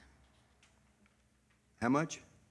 $585,900 difference between all of your 6,100s from first and second draft. 1,000? $250,000. Yes. Okay. Pretty significant. Yes. You'll note on line 0261. What in that what in there differs? Where did we get that $500,000? What line items had differed? 026105 7130 Oh, slow for down here. 026105 7130. 7. Okay, First draft, it was 0. okay. Second draft, it's $575,000. Got you. That is for the trucks that Yep. were in the fire that are Gotcha. going to be replaced. Those bills won't be here prior to June 30th. Okay, that's good to know. That is the majority of that. Do you want Okay. me to Yes, ma'am. pick through the other? I would like to. And what does that, That leaves $10,900 difference. okay, from the trucks for the majority of it? Yes. And we're hoping to get one of those next week, by the way. It's red. They're all red. One of the 3 new ones All red. from Yeah. Parkway We should ordered? get 3 pretty close together, but we should get one probably next week, and then 2 soon to follow, and then it'll be August before the other 3. What about, speaking of trucks, what about the animal trucks? We approved in there's been a little giddy up in that, I understand. We'll discuss that in court, because there's been some changes from Parkway, but Do you let's need, focus on the We're budget. gonna discuss that when? I mean, court when? short-term leased? Next fiscal court meeting. Oh, next year? I checked with the Got all insurance. summer we're gonna work here. I know. I checked with the insurance and they won't cover anything like rental or anything to replace the trucks. But I mean, you don't need trucks. If you Yeah. can't do the What's- work what's on the, and you can't do ditching jobs. The without trucks. Right. Yeah, we're using the three, we're utilizing the three that we have, and it's working. I mean, it's just taking us a lot longer to get the projects done. That's what I mean. But, I mean, if you've got enough work pulled up, we may need to make some adjustments here. If we I'm hoping to get, release something short-term. right, I'm hoping to get the three pretty quick. Or hire a contractor. I mean, we can hire trucks for a day or two at a time. Yeah. Yeah. If we don't get the three trucks pretty quick, we may have to do something like that, just because we've got that project on Green Acres to do the box I mean, culvert. I was looking at it the other day. I was back there, and it's, it's gonna take a lot of work, and you need to Yeah. do it. You don't need to be Right, we've kind of been short on putting it off to vehicles see if we get the and trucks. start on a project like that, because you need to get it done quick. Okay, well, I mean, you just need to know if you need to do it, we gotta appropriate some dollars, we gotta appropriate some dollars to do it. The other differences are in payroll. The first draft had a Okay, 1%. Where's that now? Well, payroll is throughout the road fund budget, throughout the Oh, entire and We're budget. still in the road fund, okay? The original budget had a 1% cost of living increase proposed. This one has a 2.1% increase. Which is recommended by the state, Yes. okay? So that's your other differences. Okay, so that makes up the 5,000, That makes the other- 500,000, half million yes. in the road, okay? Got it, Fluctuation. okay? Are y'all ready to go through the other changes? I mean, whenever it's Throughout, appropriate, yeah. or I is there wanna any go more through it, but questions whenever about- appropriate. So do you have a suggestion as to where we would cut to put in your proposal for the engineering services? I could probably do that. I'm just getting this information now, so, they said $15,000 would be probably on the high end of that. I'm just gonna save us some time. I'm not gonna put it in my budget because, the road plan. Oh, is- I'm not proposing to put it in right now. I'm just We're talking for this asking. budget Like I year. say, if, I had Sean so everybody could digest that, and like I say, it's a democracy. We vote on it, and, if, three people think it's a good idea, we do it, and if three say no, I can live with that. Okay, Get your list as far as changes. Yeah. LaDonna with 911, May 16th, she was given an. Where are you there now? What page?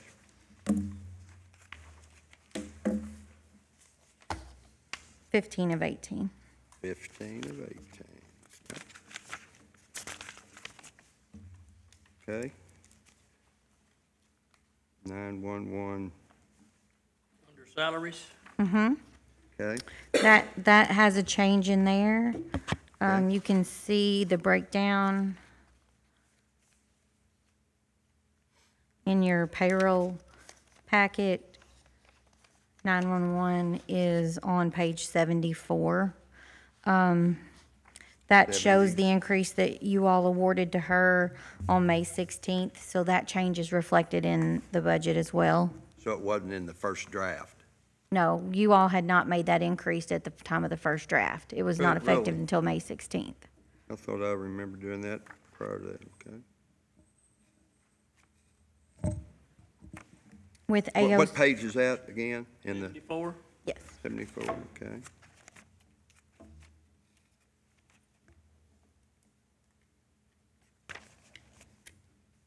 So that total is what in E911, the change? Do you want salary or just No, fringe? I just want to know where the difference in what I saw May 1st and what I see now, or presented now as of this morning. Was that on LaDonna? Yes. That was presented in court. I know, I understand that. I don't have no problem with it. I voted No, I mean, for it. the difference was presented in court. Okay, I just don't, difference- it wasn't in the budget. That's why my recollection was that approval, that increase was given, I thought, before May 1st, but just refresh my memory. The original May 1st draft had a total package of 911 is $540,700. This version is $556,600. That not only has the increase from LaDonna from 41,869.45 to 56,49.77. Okay. That not only has that, but it also has the difference in the Okay, 2.1% versus the 1%. Could you give me that difference? What difference do you need? The difference in those numbers, the difference in the May 1st budget and this budget, in that item. Okay. LaDonna Coriel, her total package went from 56,328.98 to 67,667.01. Jathan Well, I Brown mean, went, I don't need them all, just what is that total? I mean, what's the total difference in what we had budgeted, what you had budgeted, the committee had budgeted on May 1st to right now? $15,900. $15,900, okay, thanks.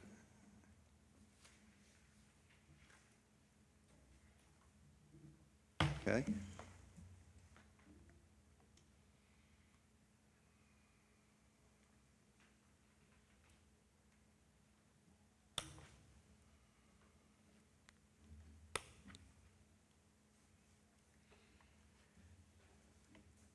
That the only changes No, in the whole, okay. Head on.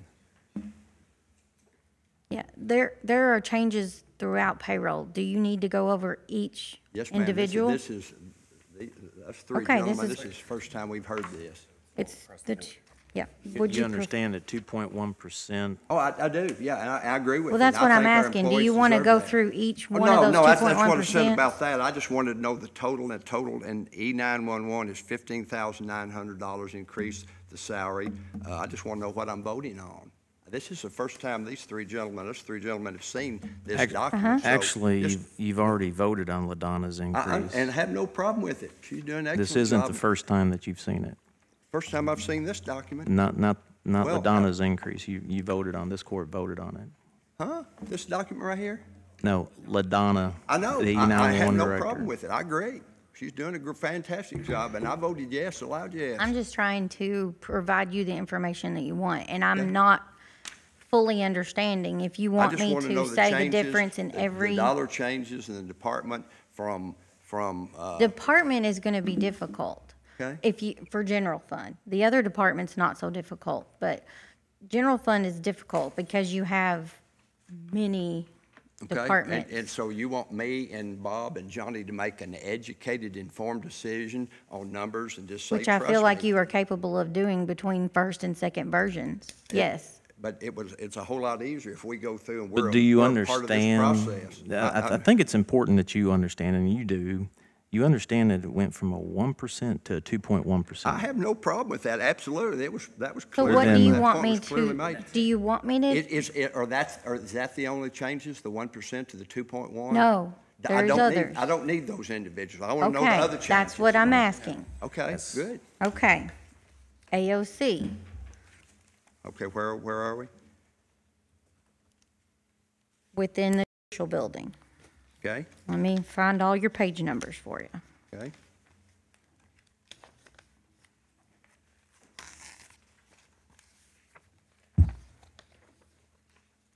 7 of 18. Yes, thank you. Hold this out.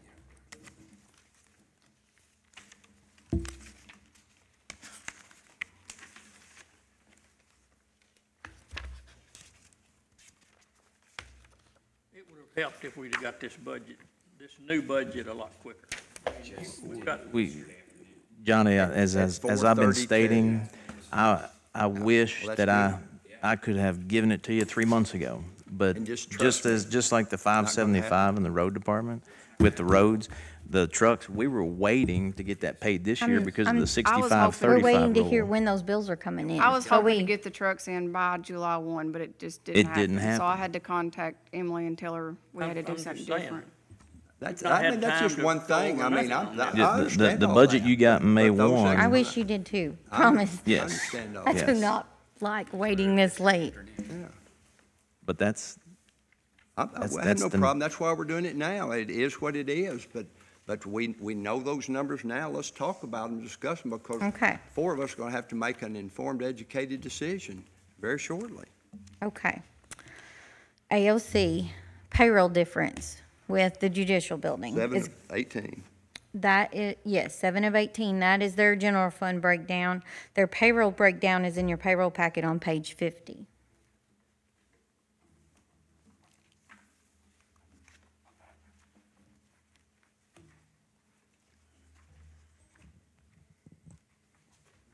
Okay?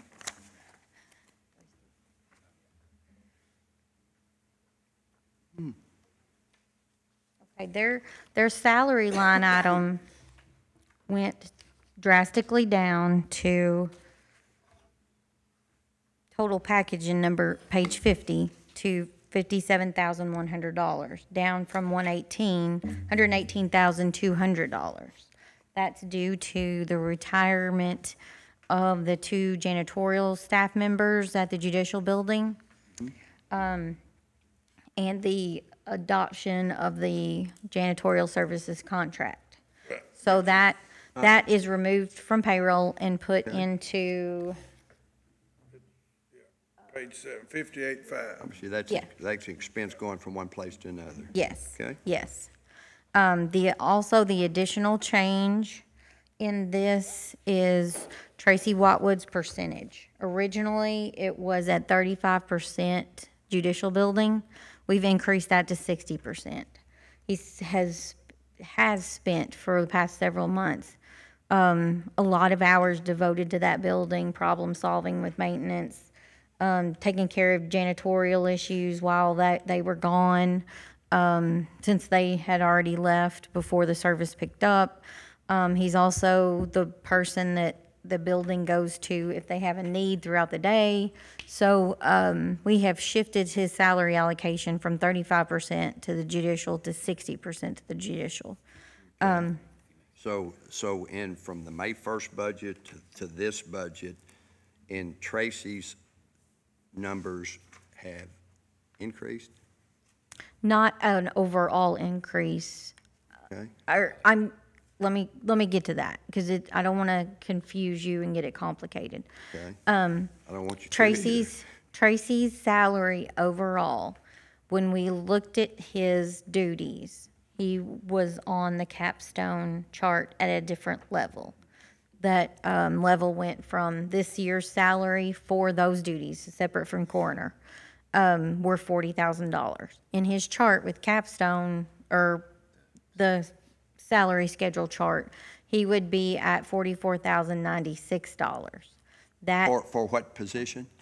the positions that the investigator position Okay. and the judicial position, Okay. those all of those duties that he does, any duties that he does for the county the coroner's aside from position. coroner, not including coroner, any duties he does for the county aside from coroner, were at 40,000. To put him on the scale with other people like him puts him at $44,096 annually. So that increase of the $4,096 is in this last draft. Okay. That is then split 60% AOC, 40% county attorney's budget. So how has that affected the total? Thank you. How does that affect the total of what we got May 1st and what it is now for Tracy and all 3 of those jobs? Well, you'll have to compare pages 50 and then the county attorney's page for the investigator's position.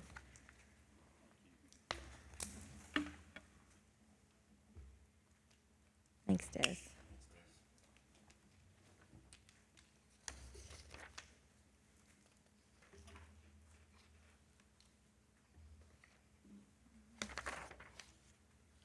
which is page 11. Page 50, page 11, and what other page? There's those two pages, get all three of those? All three of those job performances, does page 50 and 11 capture all those three different entities that? Not the coroner. Not the coroner, okay. Can I have the total on the 50, page 50, the whole total? Of page 50 and 11, And the coroner? and the coroner. Mm-hmm. Just trying to compare apples to apples from May 1st to now. Well, is your new employee going to also be a coroner? Do what? If he- What'd you say? I don't believe that comparing coroner in on it, personally, I think No, I'm that just that's talking- not I'm not- apples to apples, that's apples and bananas. I'm just talking about May 1st, what was the document we got May 1st to the one we got now. What are the changes? Okay. Is that amount, are those three amounts, do they total the same, or they total No, more or they less? total $4,096 difference in gross pay. Okay, more or less?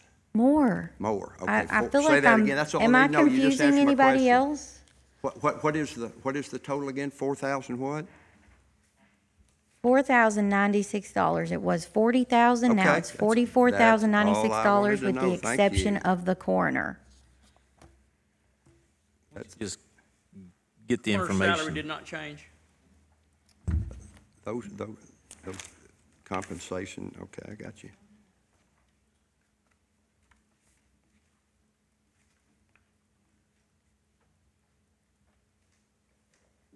That's all- Page that's- 30 is the coroner's. No, you just answered my question right there. I wanted to know. I answered it 3 statements before that again. We're trying to have a conversation, Emily, that you need to show a little more respect for this side of the table. Rick. We're trying to go through this budget She- and make she is- educated, let me informed just decisions, interrupt you for a second, and you're the one because that's in charge of she giving us those has figures. put a lot of No, work into this, That's and good. we have But discussed I that wanna there were say- gonna I be wanna changes ask to those this budget. questions. Okay? We knew coming into this that there was gonna be changes to this budget. That's fine. I want to know them so I can make an informed Well, decision. And we're doing that right now. May 1st, you got the budget that we presented. The changes, she's gonna go over the changes, but she. That's what we're doing. And She's we're trying, doing it she's right trying to now. understand what you're asking. Okay. So she's not being disrespectful. She's getting Well, frustrated. I I can detect understand that. she's getting frustrated because she's not understanding what you're asking.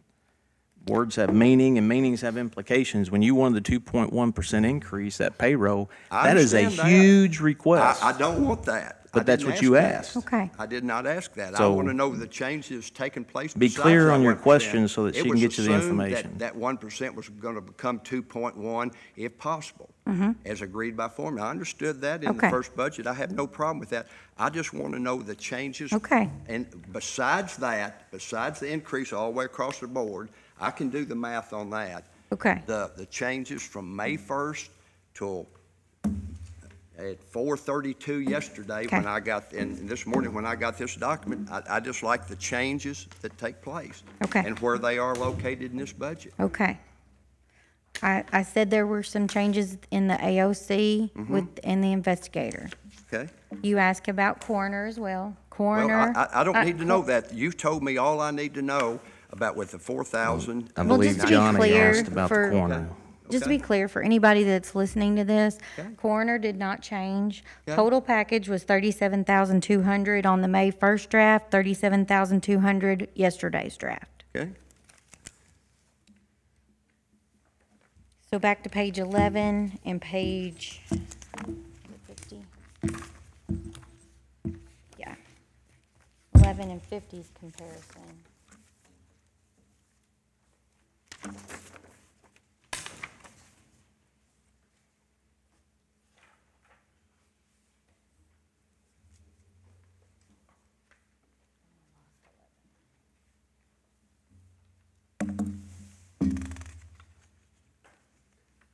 The difference in page 11, 11 of Yes. 18.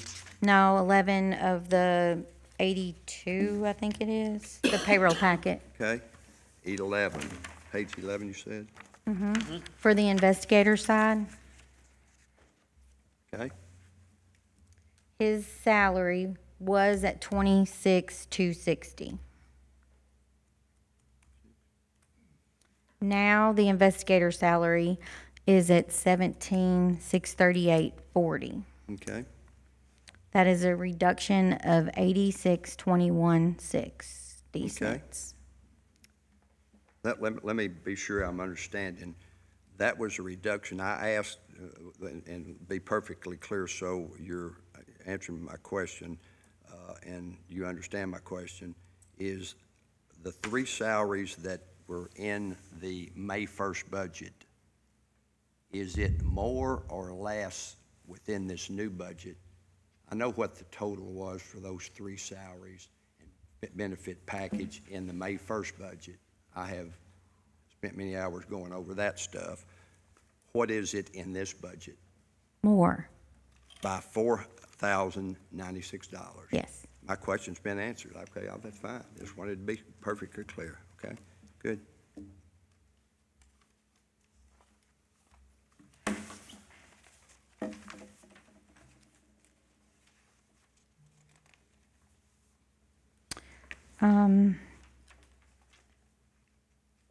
Also with the AOC, in the agreement that we have with them and what they pay quarterly, that agreement was put into place since the May 1st draft. So I've increased receipts, which is page 1 of 7, from 200,000 to 220,000. To 200 and what, 20,000? Mm-hmm. So that's a 15, yeah, okay, you got 5 there. 220,000. That's, it's, okay. You've increased that, but it's not reflected in here, or is it? It balances. Mine still says 200,000. I got the wrong one? I don't have that sheet. It's I think I the got the wrong one. column directly to the left of the yellow column. Mm-hmm. I thought mine's, you don't have that sheet? Bob, what'd yours say? Which item, again? Oh, it's 01, well, it doesn't have the 01 in there because that's the fund. It's 4532, court rental, Page, Emily? page 1 of 7. 45. 220? Okay, I'm looking wrong 5. Okay, The May Okay, 1st gotcha. draft had 200. okay. That's what I was, We, Yeah, my wife's doing the same remember thing. we talked about that. yeah, yeah. Cheryl, when Cheryl was judge, we we put in a request to get the percentage that they pay on the building increase due to the drug court being established and taking ownership of that square footage. And, I think it was originally, was- it was at .809. When Cheryl and them did it, it was .823, but ALC came back and I believe stated at .814. yes. So that's the increase. Yes, that's where that 20,000 comes in. The other change that has happened since your original draft is that, and I believe you brought this up in court, that Lacey, that works for Economic Development, has given us notice that she's not going to return. She was in the May 1st and okay. She'd already done that before May 1st, but that's why I asked that question then. And it was still in there, that's, So. Closed for some reason.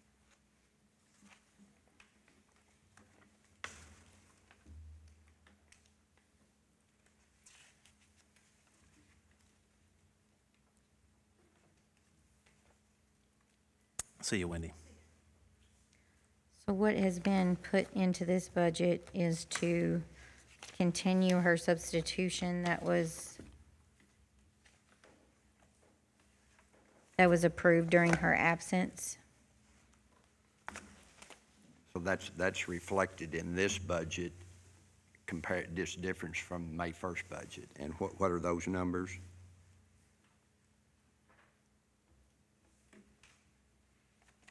Originally, May 1st, we still had a full-time or a part-time employee in there. Her total package was 17,600. With this substitution, with Desiree taking on those duties, it reduces that pay down to total package of 1,200 or 12,400. Okay. So the change in May 1st total to present is what? A decrease or increase, a decrease of? Decrease 5,200. 50, decrease, okay. Yes, there was a decrease in this section. Then, Okay, good.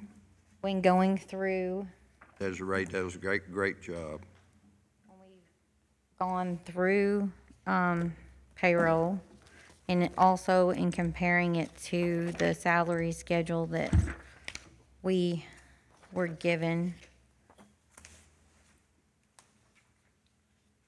her administrative assistant and fiscal court clerk duties where she was far below on that scale.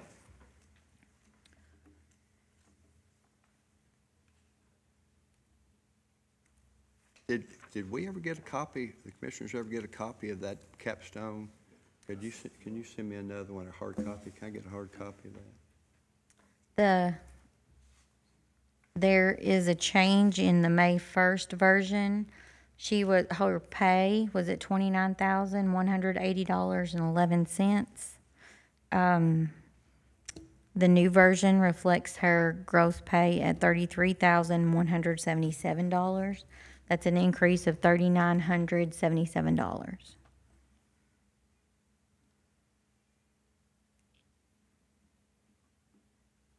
That's not with the addition of Lacey's job, that's just in the normal. That's Okay. separating those Right, duties. okay, I have no problem with that. Just wanted,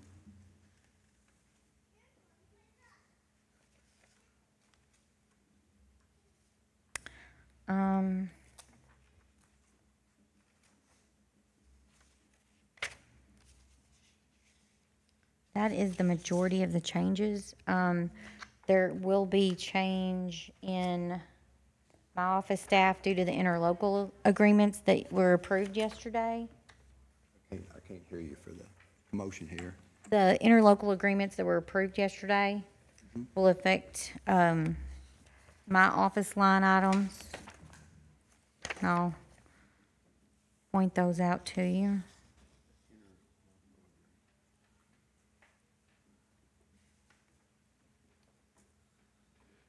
The refuse district, May 1st, that proposal was 19,100. This version, total package is 19,600 per that agreement. Okay, $500 increase. Their increase that they put in that agreement was a 2% increase. So it's a little slight of 2.1, but they didn't want to go over what anybody else was given. So that's a little bit different. Transient tax collection, which is on page 41. It has been, we have chosen not to continue that relationship. They have a new staff member that is going to take on those duties. They have discovered that they can do their own collection, and they're going to start doing that. So that's been zeroed out. So it's going to be $2,500 less. Yes. What's the total there? It was 3,300 on the May 1st, Okay, it was total package. for that job. Yes, It was 3,300. Uh-huh. Okay, and now it's 0. Was that the tourism? okay, And it is now what? 0. They chose to go elsewhere. Yes. 33,000 there.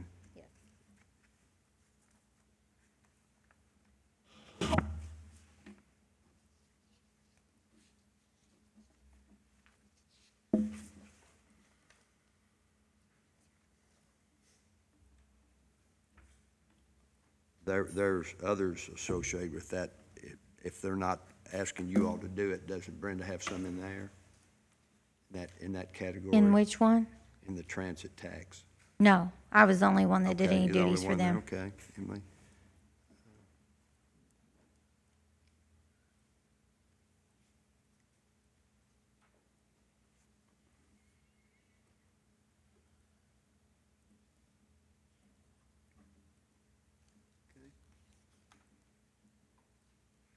We've talked about the grants and the SRO funds. We did, change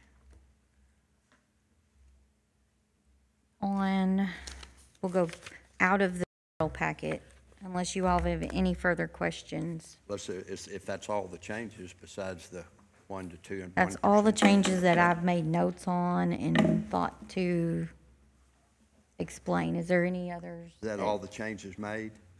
My question? Besides the 1 to 2.1?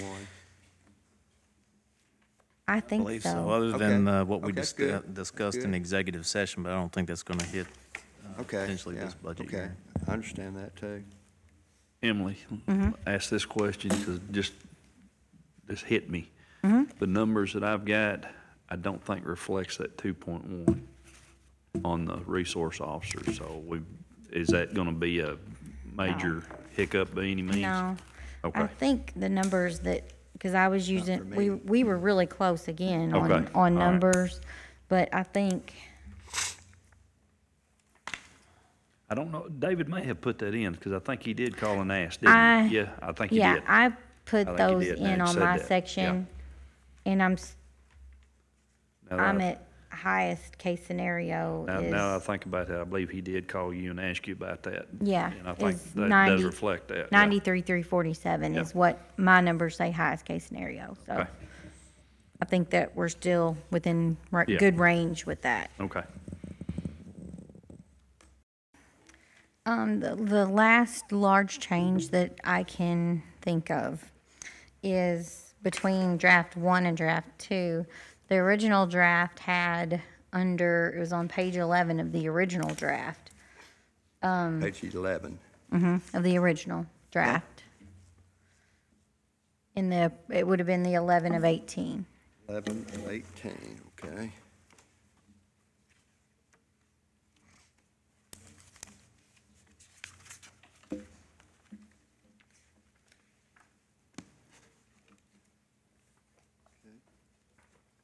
And where's that now? What, It would have been, in the original draft, it's number 018001630. That had $100,000 in it. In your second draft, that line item is no longer there. okay, so it's not, the line item has just been totally removed. Yes. Okay, that's page 11 of 18? 11 of 18. And what, I've got my other one here. What,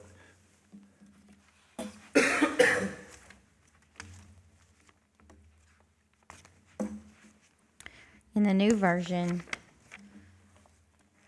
under fiscal court capital projects, 0150257410, those capital projects, the multi-service building, that line item is now has an identity. Our last budget workshop, Bob asked about that, that wanted to make sure that there were no capital projects. Well, we had to account for the money that KCO has given us towards the new building, that we already have $774,000 and some change in the bank for those. So, we repurposed that line item. Instead of the $100,000 debt line item, we wanted to account for those funds and keep them intact so that they stay for that building.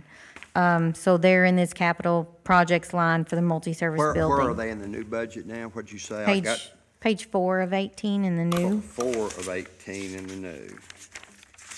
Yeah, page 11 will only have the Okay, absence. under Fiscal court. capital projects? Multi-purpose building, so It is now That's in- $775,000. $110,000, that's in, okay, 95, okay, 90, yeah, okay. So it disappeared on, it's gone off of, The 100,000 is gone off of the old budget. We rolled that 100,000 in, and we have 775,000. That is what we have received for the building from insurance. okay, so it's now,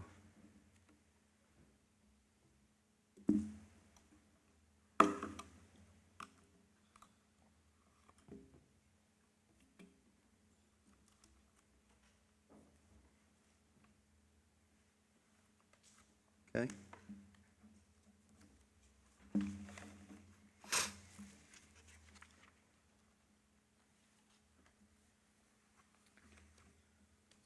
Both of those increases with the road fund and the general fund came from an adjustment to carryover into this next fiscal year on the receipts side. okay. So that's what makes up the addition on the expense side.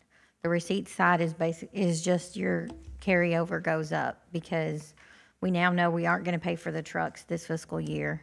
And we now know we do have money now and we aren't going to have a building to spend it on before the end of this fiscal year. So your carryover increased. So the $500,000 increase in the road fund was in the road fund, that was $500,000. What is the overall total increase or decrease from the May 1st document to this document?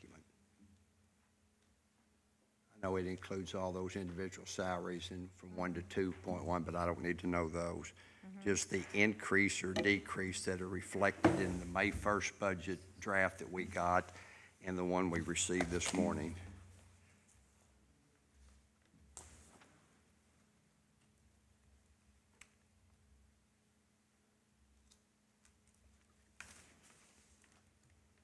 There's a difference of $1,470,000. $1,475,000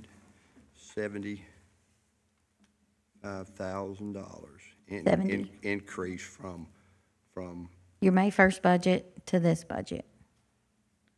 It went from your May 1st budget was $20,590,327. This budget presented today is $22,060,327. It's a pretty significant change.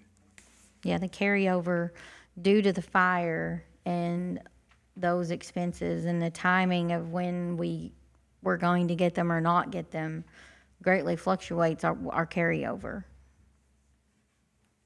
I understand that. Like I say, I have spent many hours going over this budget from starting May 3rd till present, and the reason I'm asking, I know you seem to think it's painstaking to go through this, but I don't have a month and a half left before we put this budget to bed to go over that, and it certainly helps me anyway to digest the information that has been given this morning, and so I don't have to pick through this. It took me a month and a half multiple times through this to do so, and so I can make an informed, educated decision. So I think it's time well spent.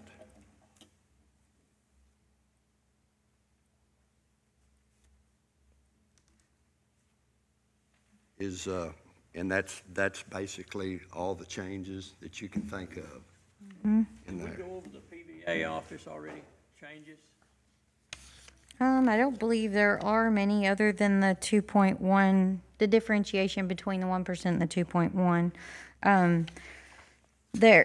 Between this year's original budget, this fiscal year's original budget, we did discover that the state mandates how much we have to statutorily give the PVA office in our county.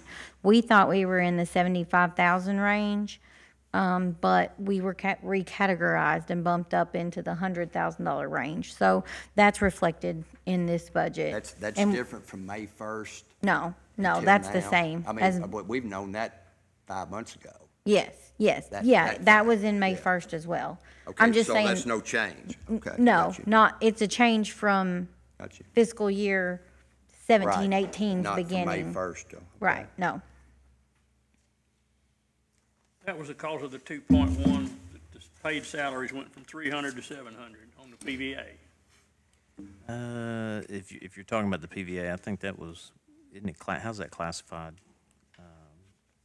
That's on page 75,000 to 4 of 100,000. 18. You remember off the top of your head what we discussed in court? What? The classification that PVA goes by, we were at 75,000. Yes, What yes. was that based off of? Was it monies I generated? think it is based off of assets. I think it's Assets, based yeah. off of real estate. Which is- And It was a good thing. I think it's 'cause it because we shows were over progress, but it's- the billion, Yeah, I think that's right. I think, in assets owned in Assets Marshall went County. over $1 billion. I think that's right. But the difference in PVAs from the May 1st draft to the now draft is due to the 2.1. Yeah.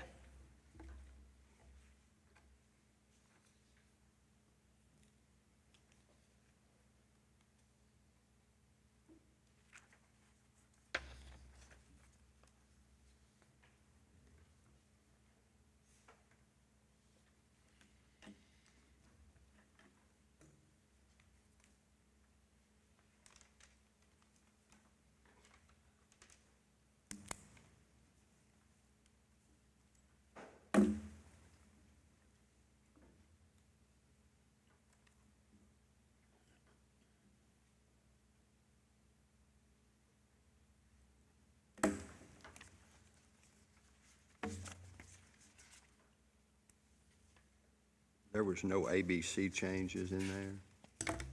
Just 2.1. Just 2.1? The 2.1. Okay, good.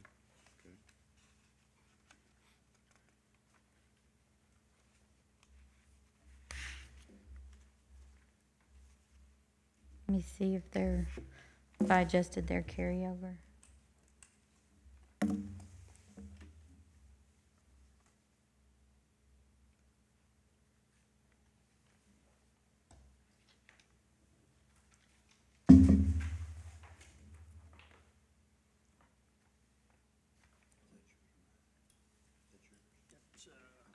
That's mine. No, it ain't. No, it ain't.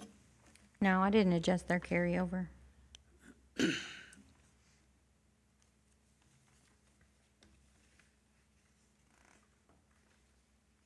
Since they are self-supporting as well as the building inspection, I typically don't try to do a lot of predictions with their carryover because those monies can't be shifted anywhere else.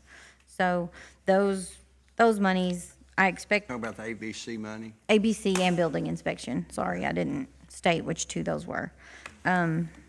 Because those monies can't be moved around. I will wait and adjust their carryover with an amendment to pull those additional dollars that I didn't budget and carry over into their budgets.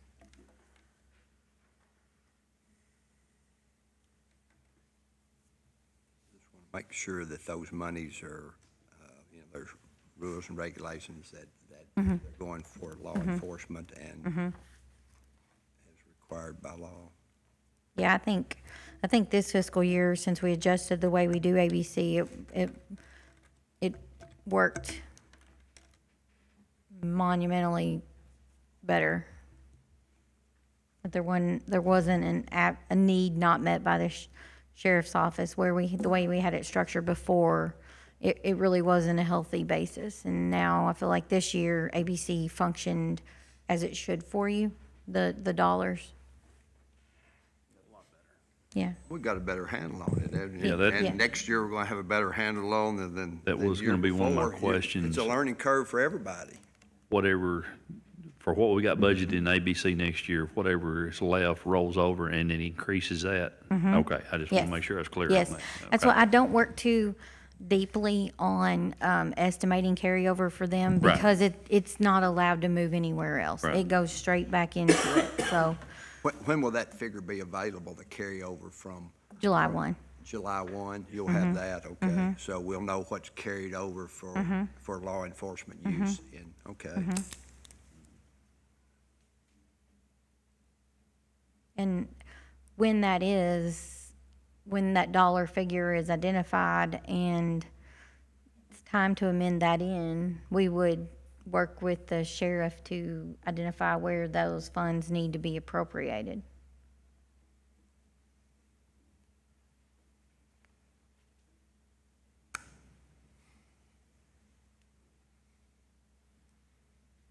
I think the key to that too is that we don't create a large, if we start to see we're creating a large reserve, then that will bring everything back to the table. I don't suspect it will be a large.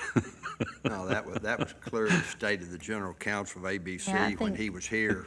Yeah, I think we're Made that being perfectly clear. conservative on spending on the front end so that we can Yeah. not overspend on the front end and run into an issue.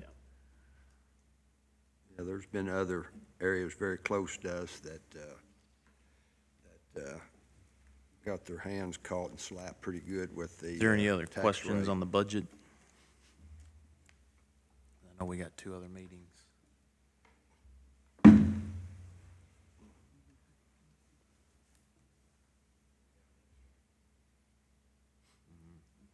Do you have any more questions for me? Yes, just trying to educate myself. What duties do you and Brenda do for ABC? For the Brenda- salaries you draw.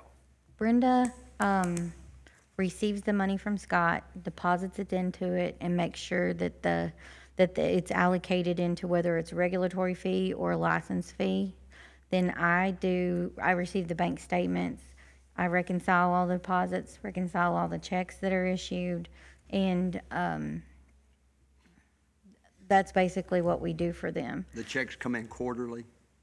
No, They're reporting checks, the payments from the distributors, from the come in vendors quarterly, yeah. do pay in quarterly, yes. So those are the incoming quarterly, okay. But those funds weren't increased, they were just taken. We from just their total, they reallocated. just reallocated them.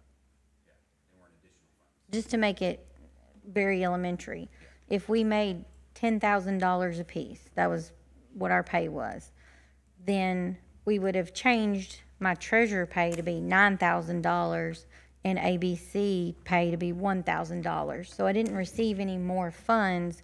We just got some of the burden off of the general fund and it gave it to the ABC fund because I'm doing duties for ABC. It's appropriate that they pay for those duties. Yeah, they need to pay administrative costs. Yeah. Yeah. Brad, yours also. What's your hourly, whatever you put in on ABC? What's that? Your 14,754. His deputy administrator, Yeah, I know that, but what do you do? stand in when he's not here, answer questions, related to ABC. So I'm his support staff.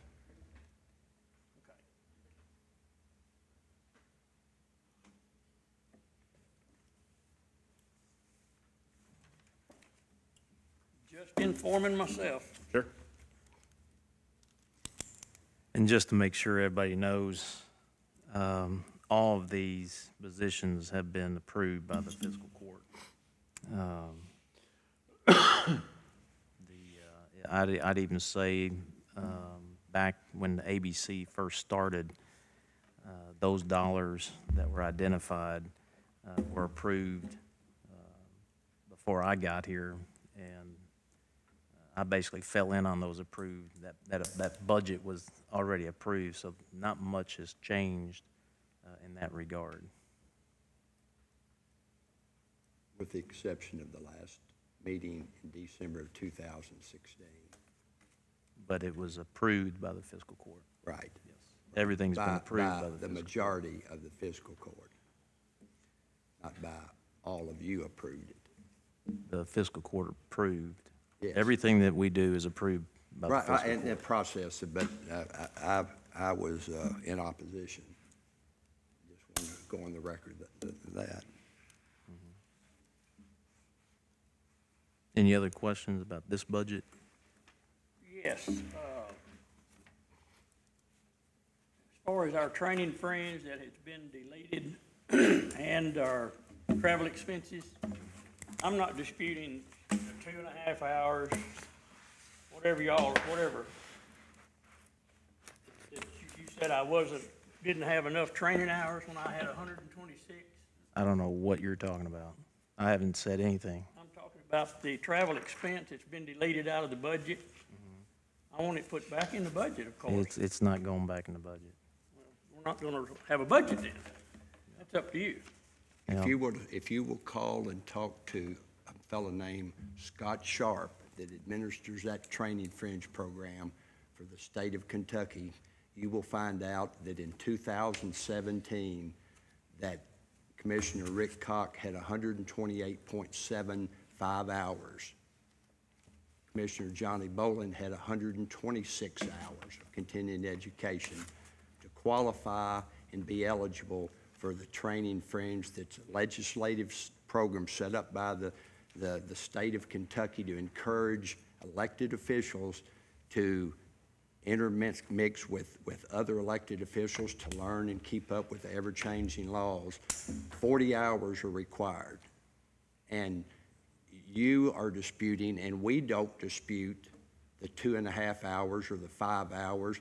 If Scott Sharp, the guy that administers the program, clearly stated, if you dispute 2.5 hours and double that to 5, double the 5 to 10, let me finish. I'm going to stop you double because the 10 to 20, information double that the you're 20 to talking 40, about is, double if the it's 40 days. information that you got from the auditors, No, we are not completed, and that's confidential information. I'm not talking about that. Yes, you are. Yes, you are, because I have not said anything about hours. I'm just I'm warning fact. you, that's confidential information with that audit. We have yet to finish the exit conference. Why are you deleting these before the investigation is Yes. finished then? In America, are you guilty until proven innocent or innocent until Gentlemen, proven guilty? I'll Answer that question. I'll answer that question for you, because Okay. I definitely understand due process, but Okay. due process does not apply to this. The statute that you're referring to, it's subsection 6, and you need to read it. I read it. Okay. Who initiates? It says shall. Who initiates that? Is the fiscal court initiate that? Do we draft a letter? No, we don't. DLG is governing that statute by a letter. We haven't received that letter. So you're not being deprived of any monies. Just because there's a 0 there does not mean that you're not getting any monies. We don't pay you until DLG sends a letter. So it doesn't matter if it's on the front end or on the back end. But DLG So has sent a letter. that is a moot point. As far as travel, no, I'm not putting dollars in there. Well, you are fortunately, you are one of 4 people that decide on the budget.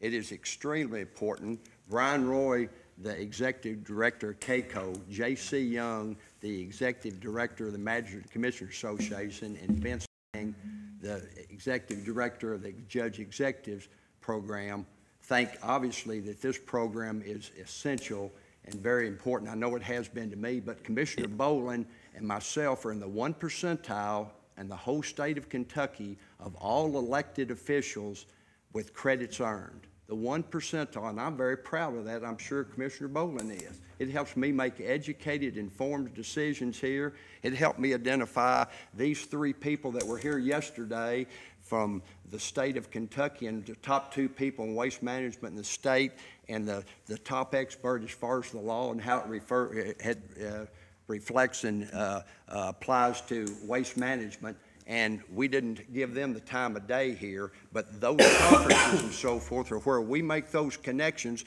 which is going to put $15 to $20 million in the county coffers over the life expectancy of that landfill. Though that's the importance of that program. And as Scott Sharp said, if you do away or dispute 2.5 hours and double that to 5 and double that to 10 and double that to 20 and double that to 40 and double that to 80, Commissioner Boland and I still have too many hours over what we need to qualify. So and this just is as just petty stuff at budget time. We Just need as to I put real stated, dollars you can in read there. the statute. I have read the statute, my friend. DLG sends a letter, they approve, that we won't receive that letter And until that- I have already January. received a letter from DLG. That was for this current year that you're in. We'll see, you'll get another letter. Until you get that letter directs this fiscal Well, court. when we vote on the And budget, until we get that letter, it You've doesn't got matter. one vote. It What, doesn't there's matter 4 if you people put that it vote on in the on the budget. front end or if you put it in on the back end. DLG, by that statute, when we get that letter, it says shall pay. And when we get that letter, the fiscal court will That- pay. and- What's that got that- to do with stopping our travel fringe? good question, my That's a friend. personal decision of yours. That's right. Exactly. It is. You better believe it. It is a personal decision, but luckily 4 people understand this budget and 4 people vote on that. When, So when, that'll determine whether that expense is in the budget. just not. like your argument with bringing those individuals here yesterday, the same argument can be made this morning with Tony Watkins, his presentation. Very good presentation, excellent presentation. I've known Bob longer than you've been on earth. Have you sat through his presentation? I have not talked to Bob long. I hadn't seen him in probably 15 years. but- Tony's. Do what? Tony's Tom? presentation. Oh, no, I haven't sat through Tony's And presentation. that's the problem. That's why I'm not putting a penny in this budget. Because I can show where you said you did. And I got a problem with that because the taxpayers' money in this county is going to be This account. didn't No, you cost the listen, listen, taxpayers Bob, a or dime. listen, I Johnny. have sat through I'm going to be many accountable for the conferences. I have sat taxpayers' through money. 81 okay? hours of training my I'm first not year, going to put money in a 106.5 my budget second year, and for elected 88.5 officials who abuse that my privilege. third I'm not year. going to do it. and already this year. So for me to remember every conference and every speaker I heard is, that's a lot of hours of training. I know you wouldn't understand that aspect because I'm in the top 1 percentile, Commissioner Boland. I'm but just to dispute telling you. that is petty. We'll get more detailed as the auditors get done with their Luckily, exit 4 interview. people vote on this budget instead of 1. I'm not going to approve when there's abuse of that system. I'm not going to do it. I'd like to There's- say there's- that. 2.5 hours. There's to use accountability. out of Y'all 126. can outvote me, but I will And, stand firm on holding elected officials accountable. I'll do it. We do too. Because Well, I do got a not, phone- I do not what- agree with it. I got a phone call that I needed to be home, and that's why I left and missed that 2.5 hours. Again, I don't know what you're talking about because information that the auditors have discussed is confidential information. We have discussed, we initiated, Commissioner Boland Let and me put it I this way. initiated that I've meeting with answered the your auditor. question. The I'm not auditor putting a penny that's in here this for the budget for that. regular So audit, let's move on to something else. He came in and we initiated that, and I asked if he would make that note that we initiated this meeting. He didn't come to us, we came to him.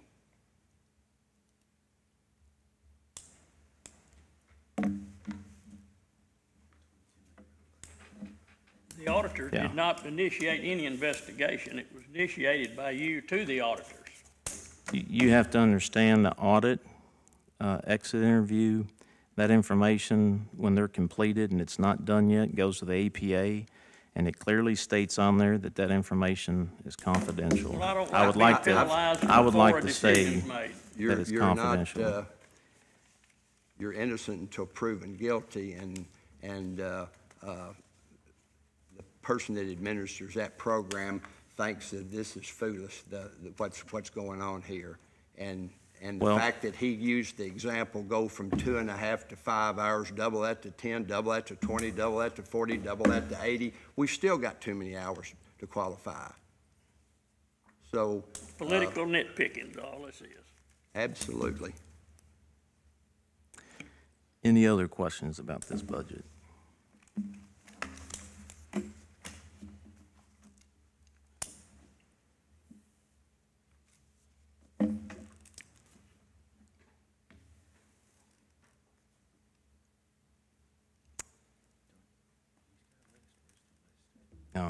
No other questions, then we'll go into the admin code. You're talking about the administrative code? Yes. The fiscal I court thought we were set going to that. do that on the 25th. We set that yesterday for today, since we're all meeting. That's not enough time, and I made that perfectly clear. I won't be a part of that. The fiscal court set it for right now. No, we clearly stated that we were going to do that. Am I wrong? You are wrong. What are we going to meet on the 25th for? To discuss that? You said, would that give you time to digest that information when you receive it in the proper form? The 25th is the 25th is the budget approval. The budget approval is the 25th. Fine, I'm just one vote, but I will give my opinion. But I can tell you today, right now what I'm going to do, because I haven't had time to digest it. It was my understanding that the 25th, that was going to be when we went over that, and I've got changes to that. That's what I put down, 25th. That's what we agreed on yesterday. we discussed yesterday, the budget, the administrative code, and then we got young bloods at 1 o'clock. Disagree. I'm not prepared to discuss it. I haven't had a chance. I had 3 people that were down here trying to help us all day yesterday that I was responsible for, and haven't had time to view that in the proper form that was suggested by the assistant county attorney. We've got on the June administrative 5th. code, and we discussed it yesterday that we would have it today. I didn't understand it that way. You No. said 25th. Will you? That's why I wrote it down. I have in the minutes from yesterday that, once y'all came back from executive session, you said that there would be a meeting after the budget workshop tomorrow, June 20th, to discuss the administrative code. I was not part of that.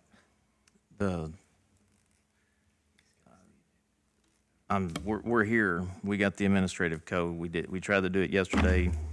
We set it for today. These changes are, as we discussed, they're not that difficult. I'm not ready to discuss them. Nor my vote is no. I can tell you what my vote is. It's not a vote. We're not gathering Okay. for legislative. We're going over this review. Okay, you Will you fine go to- over the fine to go administrative over 'em, code? But to act on them, I can tell you that I'm not prepared to act on them until I'm prepared and have proper time to study the issues and make an educated, informed decision.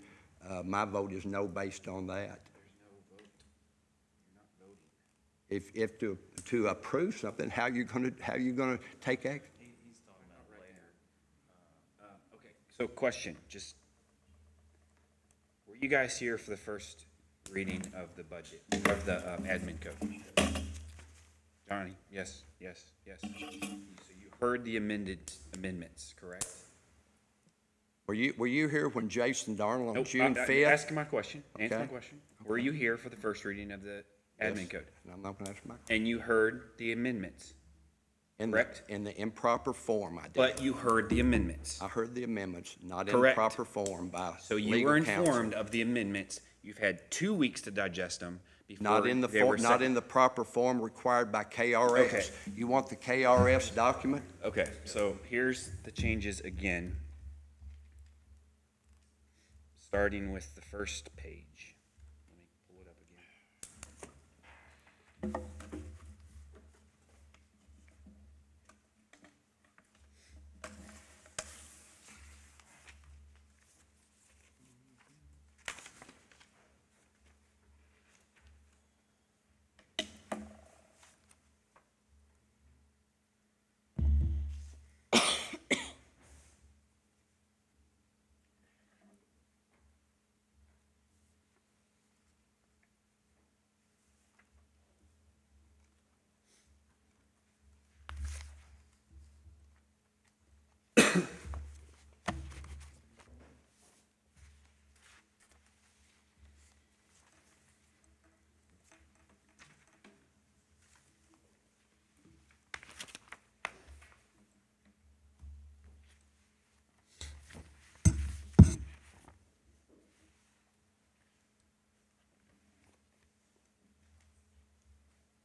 I've got Jason's.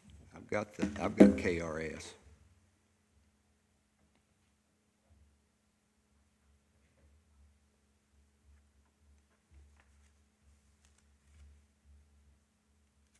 All right, so on page 1, there's 2 changes. They're basically for dates. Any questions on that? I don't know, I haven't had time to review that in proper It's form. right in front of you. Just, I if this haven't had time page to is discuss fine, that. just say yes or no. No, No, no. Amended. just Okay, read it's it. just amendment. This is the same thing, basically. I we will did. be glad to discuss this at a proper time after I've had time to digest the information and pertinent to our assistant county attorney, when you weren't here, Brad, on June 5th, told us and recommended to put it in this form as required by KRS, and we did not receive that until the weekend Yesterday. before the And meeting. yesterday, he said We that was a proper presented- format. It was the proper format. That he said presented yesterday. That was Court- up here, the but that we court- received But you heard it the first week. The court Not in agreed that we proper would meet form. today. But you heard it.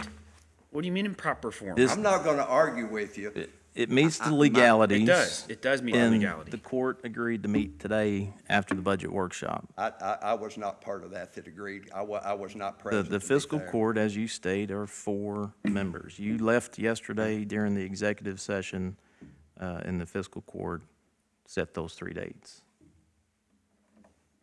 So, Moving on, section 1.2, all the changes were, Just to be clear, if he mentioned that Brad would not be here on Monday. Yeah. Correct? Okay. Well, that doesn't keep us from discussing this on Monday. that's again. true. That's true. And I just made that aware to, Understand? Yes, I'm fine. But he- Okay, He I'm mentioned prepared to that. discuss he's it now. he's And I the one that said- prepared it. He so- said he prepared it, Right, and I I guess I understand. nodded my head when they said he was gonna go over it today. Yes. That's fine to go over Whether that- today, as long as okay. we're not gonna act on it. we can't We're not act gonna on it. act We're on not it. acting on That's it. Just a fine. workshop. We're not in court. That's We're not fine. adjourned. You're Okay. not in session. Okay. All we're doing is I'm going over the changes and you're I have making. no problem with that. Okay. Okay. I'm just not Okay. gonna act on it. I have no Okay, problem. that's exactly what I was asking, was page 1 okay? I have no problem with you going over it. I don't know, I hadn't reviewed it, But but I I'm will, listening to you. we're Okay. gonna go over this because. Section 1.2 in 4, all I did was remove surveyor because we don't have a county surveyor, and I added property valuation administrator as properly formed. Any questions? Everything okay with that? Yeah, everything okay with that one? I don't know, haven't reviewed it. I'm listening though.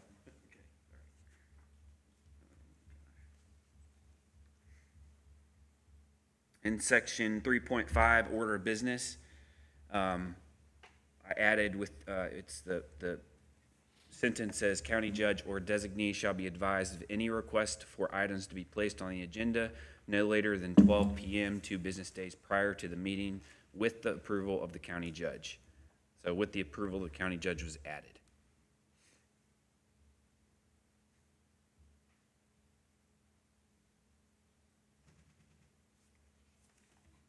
Any questions? Comments?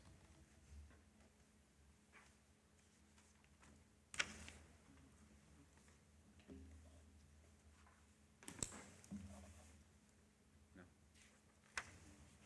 Okay.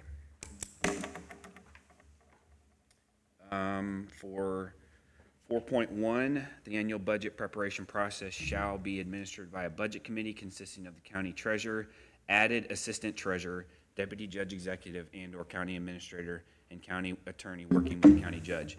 That is, that was just something I added for assistant treasurer because Brenda was part of that, part of the process, so I wanted to make that accurate.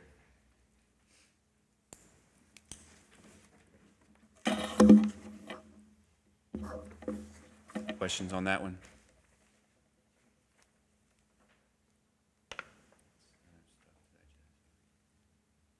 No?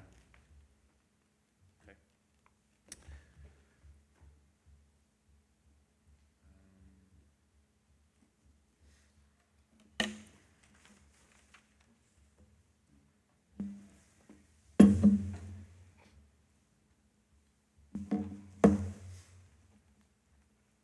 Under 5.3 job classifications, it was, D was added for pay scale, and that is the exact pay scale in Capstone's recommendations that, that we're implementing there on their schedule.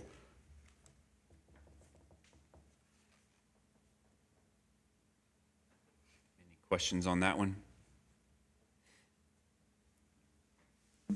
And I think this is pretty accurate. I've gone over this and compared it with the classifications, the categories, and the types, and I think this is very consistent with other entities and agencies.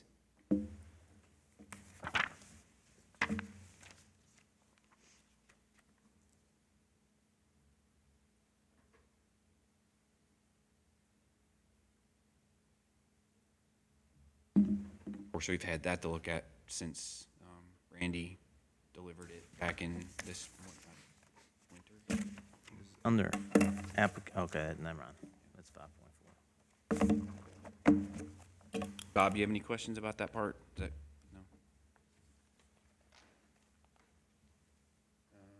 Under applicants, just added that we would keep applications on file for 1 year. That's pretty common practice. We had, I think, 2 years. That's a long time to keep an application or resume, so we would keep them 1 year, and then we're basically scanning those into Laserfish, and then after a year, they will drop off by themselves. So we've got a retention schedule to that. And then I just removed his or her. That really didn't make sense there, just a grammatical change.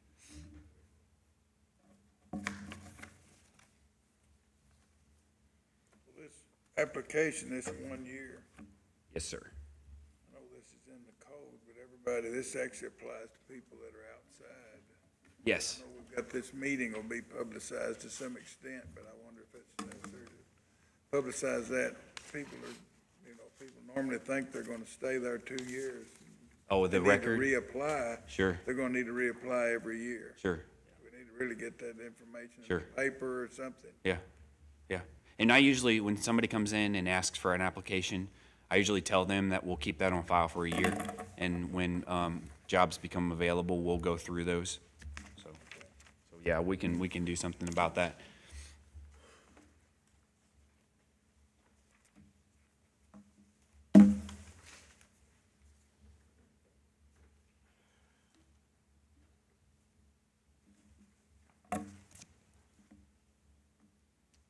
Under vacations, 5.23D,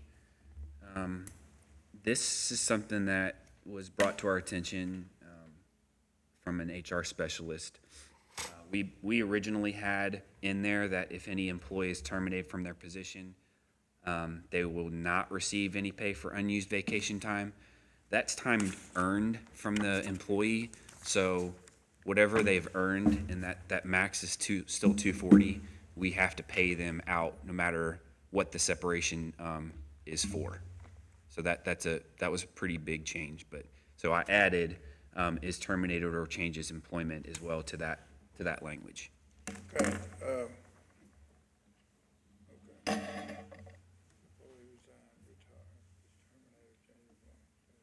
You don't need or in there then. If an employee resigns. You got or struck out, and I didn't know how it read. Oh, yeah, it reads, if an employee resigns, retires, is terminated, or changes employment status. Yeah. Okay, that's fine. Yep. So it includes that terminated, because originally we didn't allow for that, but that's an HR practice that needs to be put in place. Okay. Got it. All right.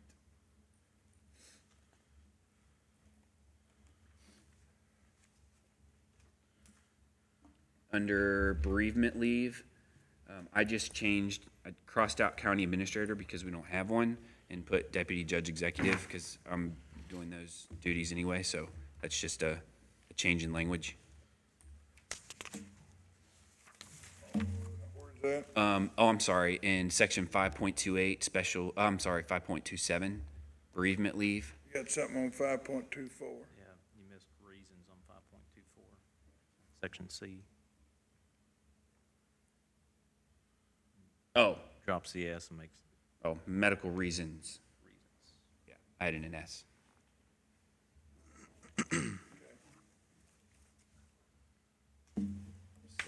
Drop down to 5.27. I just eliminated county administrator and added deputy judge executive. And then in 5.28, removed county administrator and added again deputy judge executive.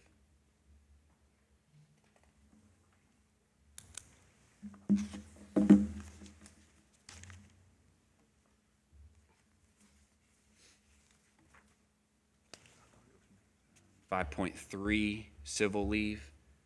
Under B, the employee will be allowed to keep pay received for serving on a jury without deduction from full regular, and the word pay wasn't there, so I just added pay.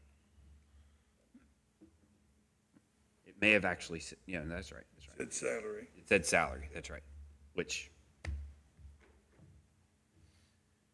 All right, so under 5.32, overtime and compensation time. I don't know if you guys remember when we first, we did the very first reading of this, there was legislation that was gonna change on how overtime is paid, and it was gonna put these two amounts in there. Well, that never passed.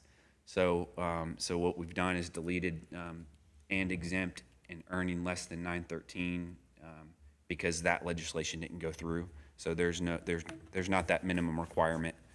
So I removed that from A and from B. And then I also removed in B, the sentence, this election will renew January 1st of each year and remain in effect for the entire year for opting into comp time. It was also made aware that we really can't hold employees to not changing that throughout the year. So it allows an employee to, at a reasonable frequency, to change from comp to overtime as they wish. I did some research also on comp time accruals and maxes.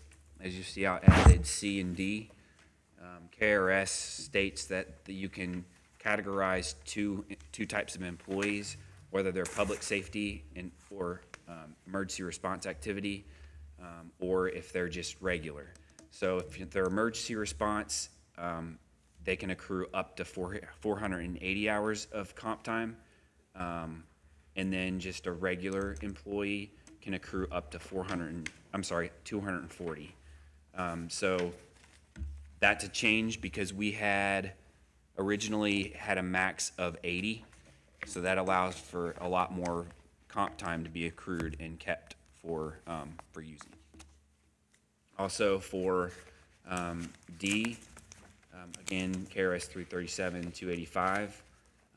At termination, all unused accrued comp time shall be paid at regular rate.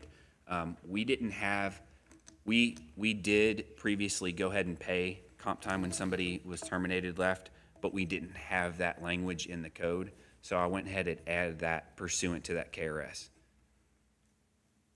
So that's a pretty big section and change. Are there any questions or comments about the overtime comp time?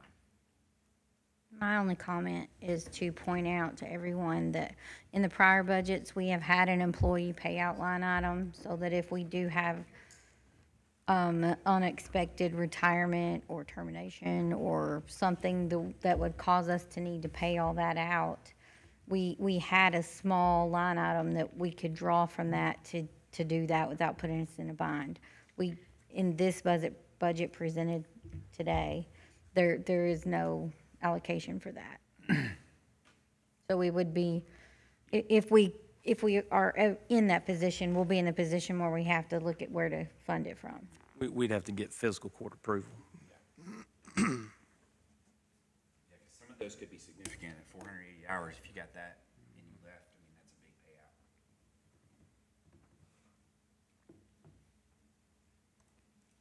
payout.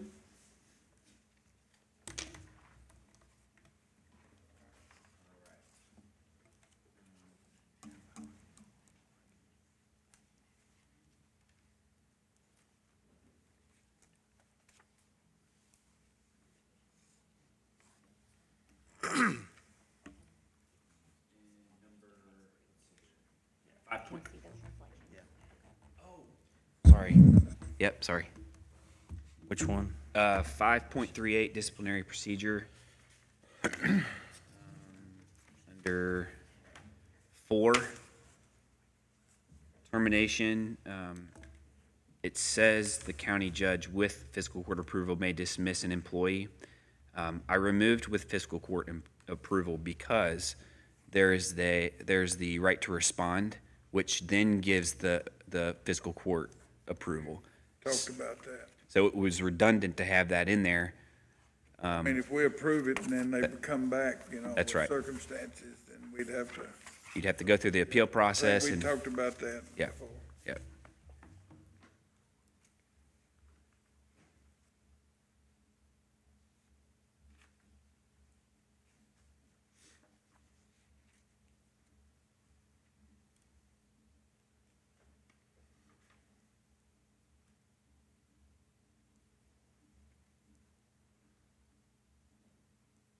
Under section 5.46, miscellaneous provisions, A2D, I just added hourly rate to salary.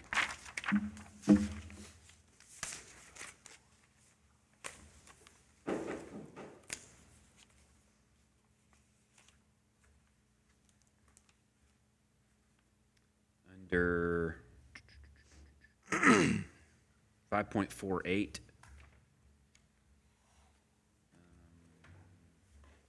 1A, no. Page 44, 45, I don't know if you guys see that in A. 40, okay, so there's just some spacing issues, but an employee must report prohibited workplace conduct by reporting it to any supervisor or the county judge as appropriate. Although I've removed, although all reports will be accepted, a policy discrimination form is available at the Human Resource Department for this purpose. We don't have that form, so I just, It's 45, I'm sorry, there were some other A's and B's that Oh, had changed on okay. those other pages. Yeah. Okay. so yeah, I just removed that sentence because we don't have that form. Have the form. Right. I tried to create it and I didn't. Okay, under 5.51, expense reimbursements, 3, we just now got a Hertz rental, which is located on 641, so a lot closer, and I've used it and it works great. We've removed the word alternatively, the employee may drive his or her own vehicle and receive mileage at the federal rate for miles traveled, and then added, if the employee will still chooses to drive their personal vehicle, the employee will receive what costs would have been for a rental vehicle. I will speak to this one. Yep. Just for a moment. Sure. I believe they need to be fairly compensated, and I understand that it's a cost savings, but I'll explain myself. Had a gentleman that I worked with for many years, very intelligent gentleman, that went to Houston to a meeting, and he flew down there and got his rental car, pulled out, wasn't raining, but it had been. He got out in Houston traffic, which is either 4 to 6 lanes at 80 miles an hour or stopped. And at some point, water splashed up on his car, and he told the person with him that they were in trouble because he didn't know where the windshield wipers were. And just so happened they did, and they reached over and they turned on the wipers, and they went on about their business. In my situation, of course, and I can speak to this because I haven't turned in any mileage because I felt like I was being compensated anyway, so I didn't turn in any mileage because I was an emergency responder for my company, and so anyway, if we fly somewhere, my wife, she will not drive, for that reason, she won't drive the rental car because she doesn't want to get in traffic and then not know where the lights are or the wipers are, or for some reason, she's very uncomfortable doing that, and I feel like a lot of our county employees very well may be also. That's also, in my vehicles, I have a first aid kit, a blanket, fire extinguisher, flashlight, and then some other items like extra pair of glasses, that kind of stuff, that would be difficult to transfer all that over into a rental car. That's always been my position on this particular item. I feel like our county employees are being asked to travel, and I can attest that a lot of times I don't do that well traveling, and I think the judge will agree that he don't always do that well traveling and staying overnight somewhere sometimes, or they're going to plead our case for more dollars for the road fund from the state, or whatever reason, training, doesn't matter what, we're sending them to do that, and I feel like they should be properly compensated at that federal rate if they want to drive their own vehicle for those reasons, and that's my position always. And I think you definitely bring great points, and I think there's a way to compromise. I mean, I think that we can try to, even if there was a way we could leave it up to the department head at a case by case basis. I mean, you know, sometimes when I look at the difference between getting mileage and renting, you know, one may be more cost effective than the other. Oh, absolutely. I understand that. I mean, I feel like the language that's in there and the department heads can encourage their employees to rent a car, then tell them that it's going to be more cost effective for that particular item. But I feel like that if they decide to use their own vehicle because they're comfortable in their own vehicle, then I feel like we should compensate them at the federal rate. I don't think that's unreasonable, but.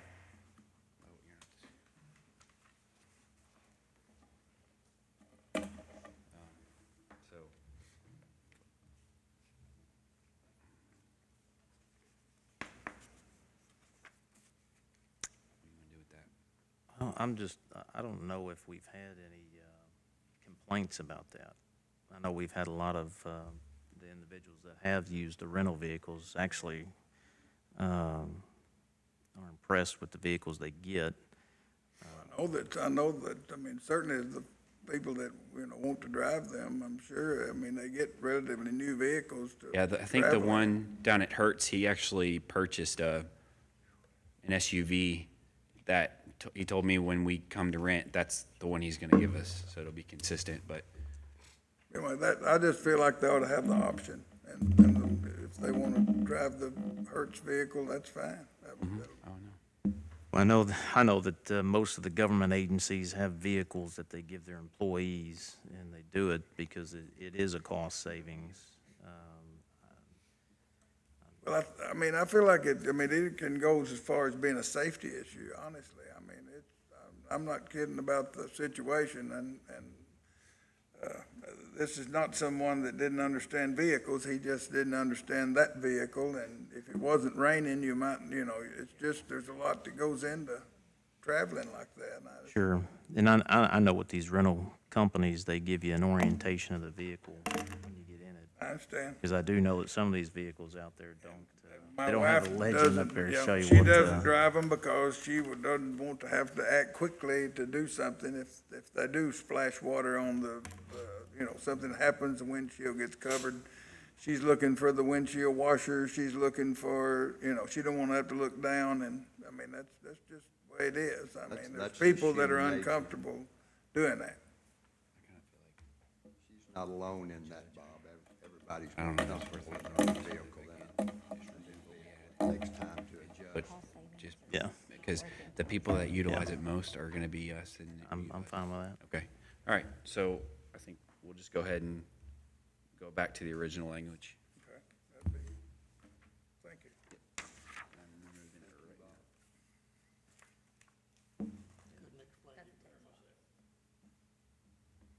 That's not what I wanted to do.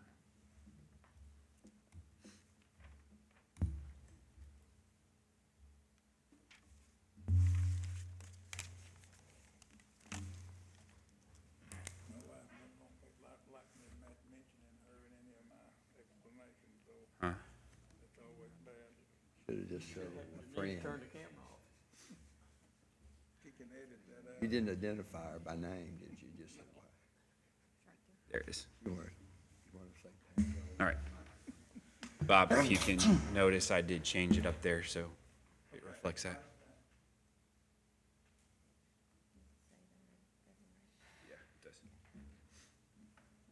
does. We're going to change that. Can we get Hang it on, changed you're not there, too? participating in this, you said, so. I'm listening in that, my friend, and I would appreciate if you'd show a little respect to the side. Oh, I've got much respect. I just know at the beginning of this conversation, you said, you and Johnny were not going to participate. I'm just not prepared to act on it. Again, But we're not in I would be court, so you glad can't to act on it. listen, and certainly. That's fine. I've been elected to comment, so. You already said you weren't going to comment, so.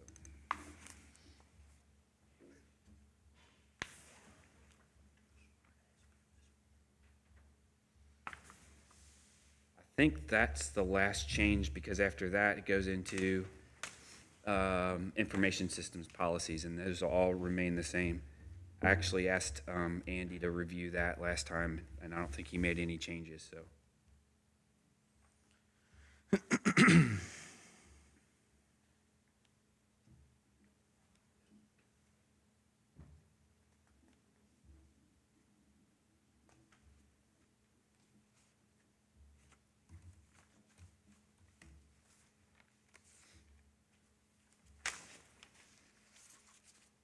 when is this gonna, second, well, it's been a second reading, so now after they approve it, the next court meeting. Yeah, we'll look at it in July. Addition, is it an additional second reading at the next court meeting? Because it wasn't approved. Right, if it wasn't approved, yeah, you have to have another reading. Another reading. Because the second reading requires a vote for it to then to become, to be approved and be published, so you have a first reading, and then if it either dies at the second reading, or if it keeps coming up and modified, then you have to have a second reading every time. The reading is the notice to the world that it's happening.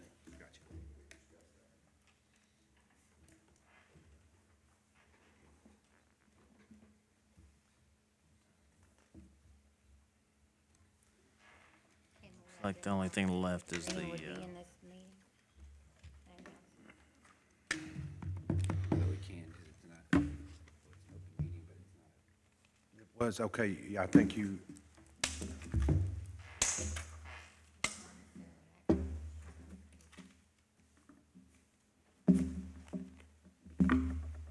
we meet 29th. you can announce it, and then it's gonna be, I assume it'll be on the agenda for that, What's that? this second reading for this. You can't read it Monday? Oh, yeah, yeah. Yeah, you can do it Monday. For this, I mean, I just, Yeah, you can. Yeah, because they're both announced. that's what I mean, we're to discuss it, or even if we need to a little further or whatever, but. Yeah, we can do the second reading of the administrative code June 25th. And then, Yeah, I don't know what time, I don't remember that, but 25th one? I think it is. The 25th. It's 1 o'clock. And then we might as well go ahead and put the not exception, what am I trying to say? The extension? The 65 exemption, yes. The 65-35 rule, because of, as we discussed in the budget, the road department budget, that $575,000 is going to have to be paid next fiscal year. We're going to request, we'll put it on the agenda for the 25th at 1 o'clock to basically get the court to request an extension, so that won't affect us in that budget. In the 65. Yeah, that's what we talked, I think, I mentioned, I think, we talked about doing that in another situation in the past. Yeah, and I think, even if we're not, because I don't know that there is a body somewhere that's gonna grant that exemption, but even if we were, if it was deemed not worthy, I still think we can be within the 65-35 rule, because make up, road fund is the one place that you can make up dollars with the general fund, dollar for dollar. Right. And you're always conservative.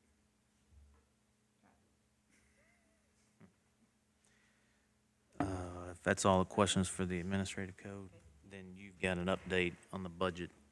While we were doing the administrative code, she, In looking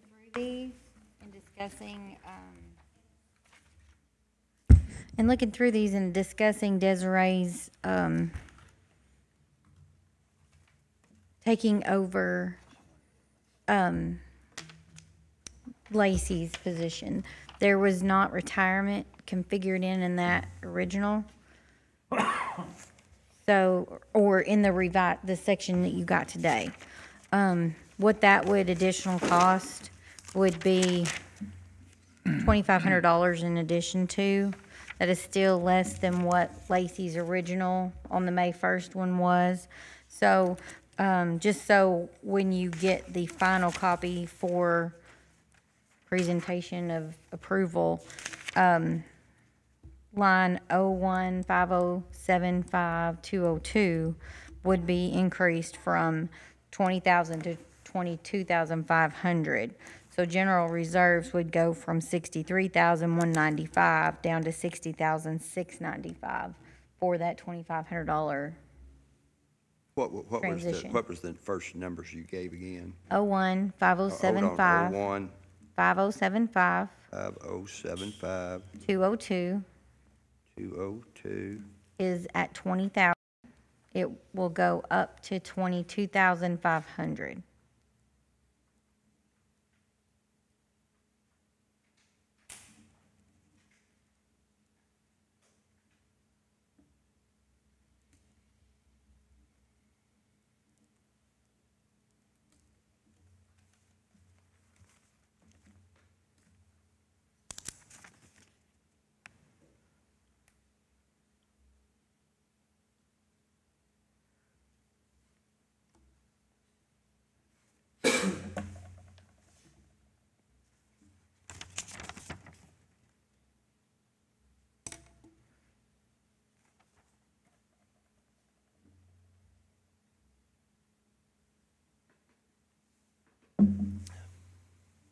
questions on that?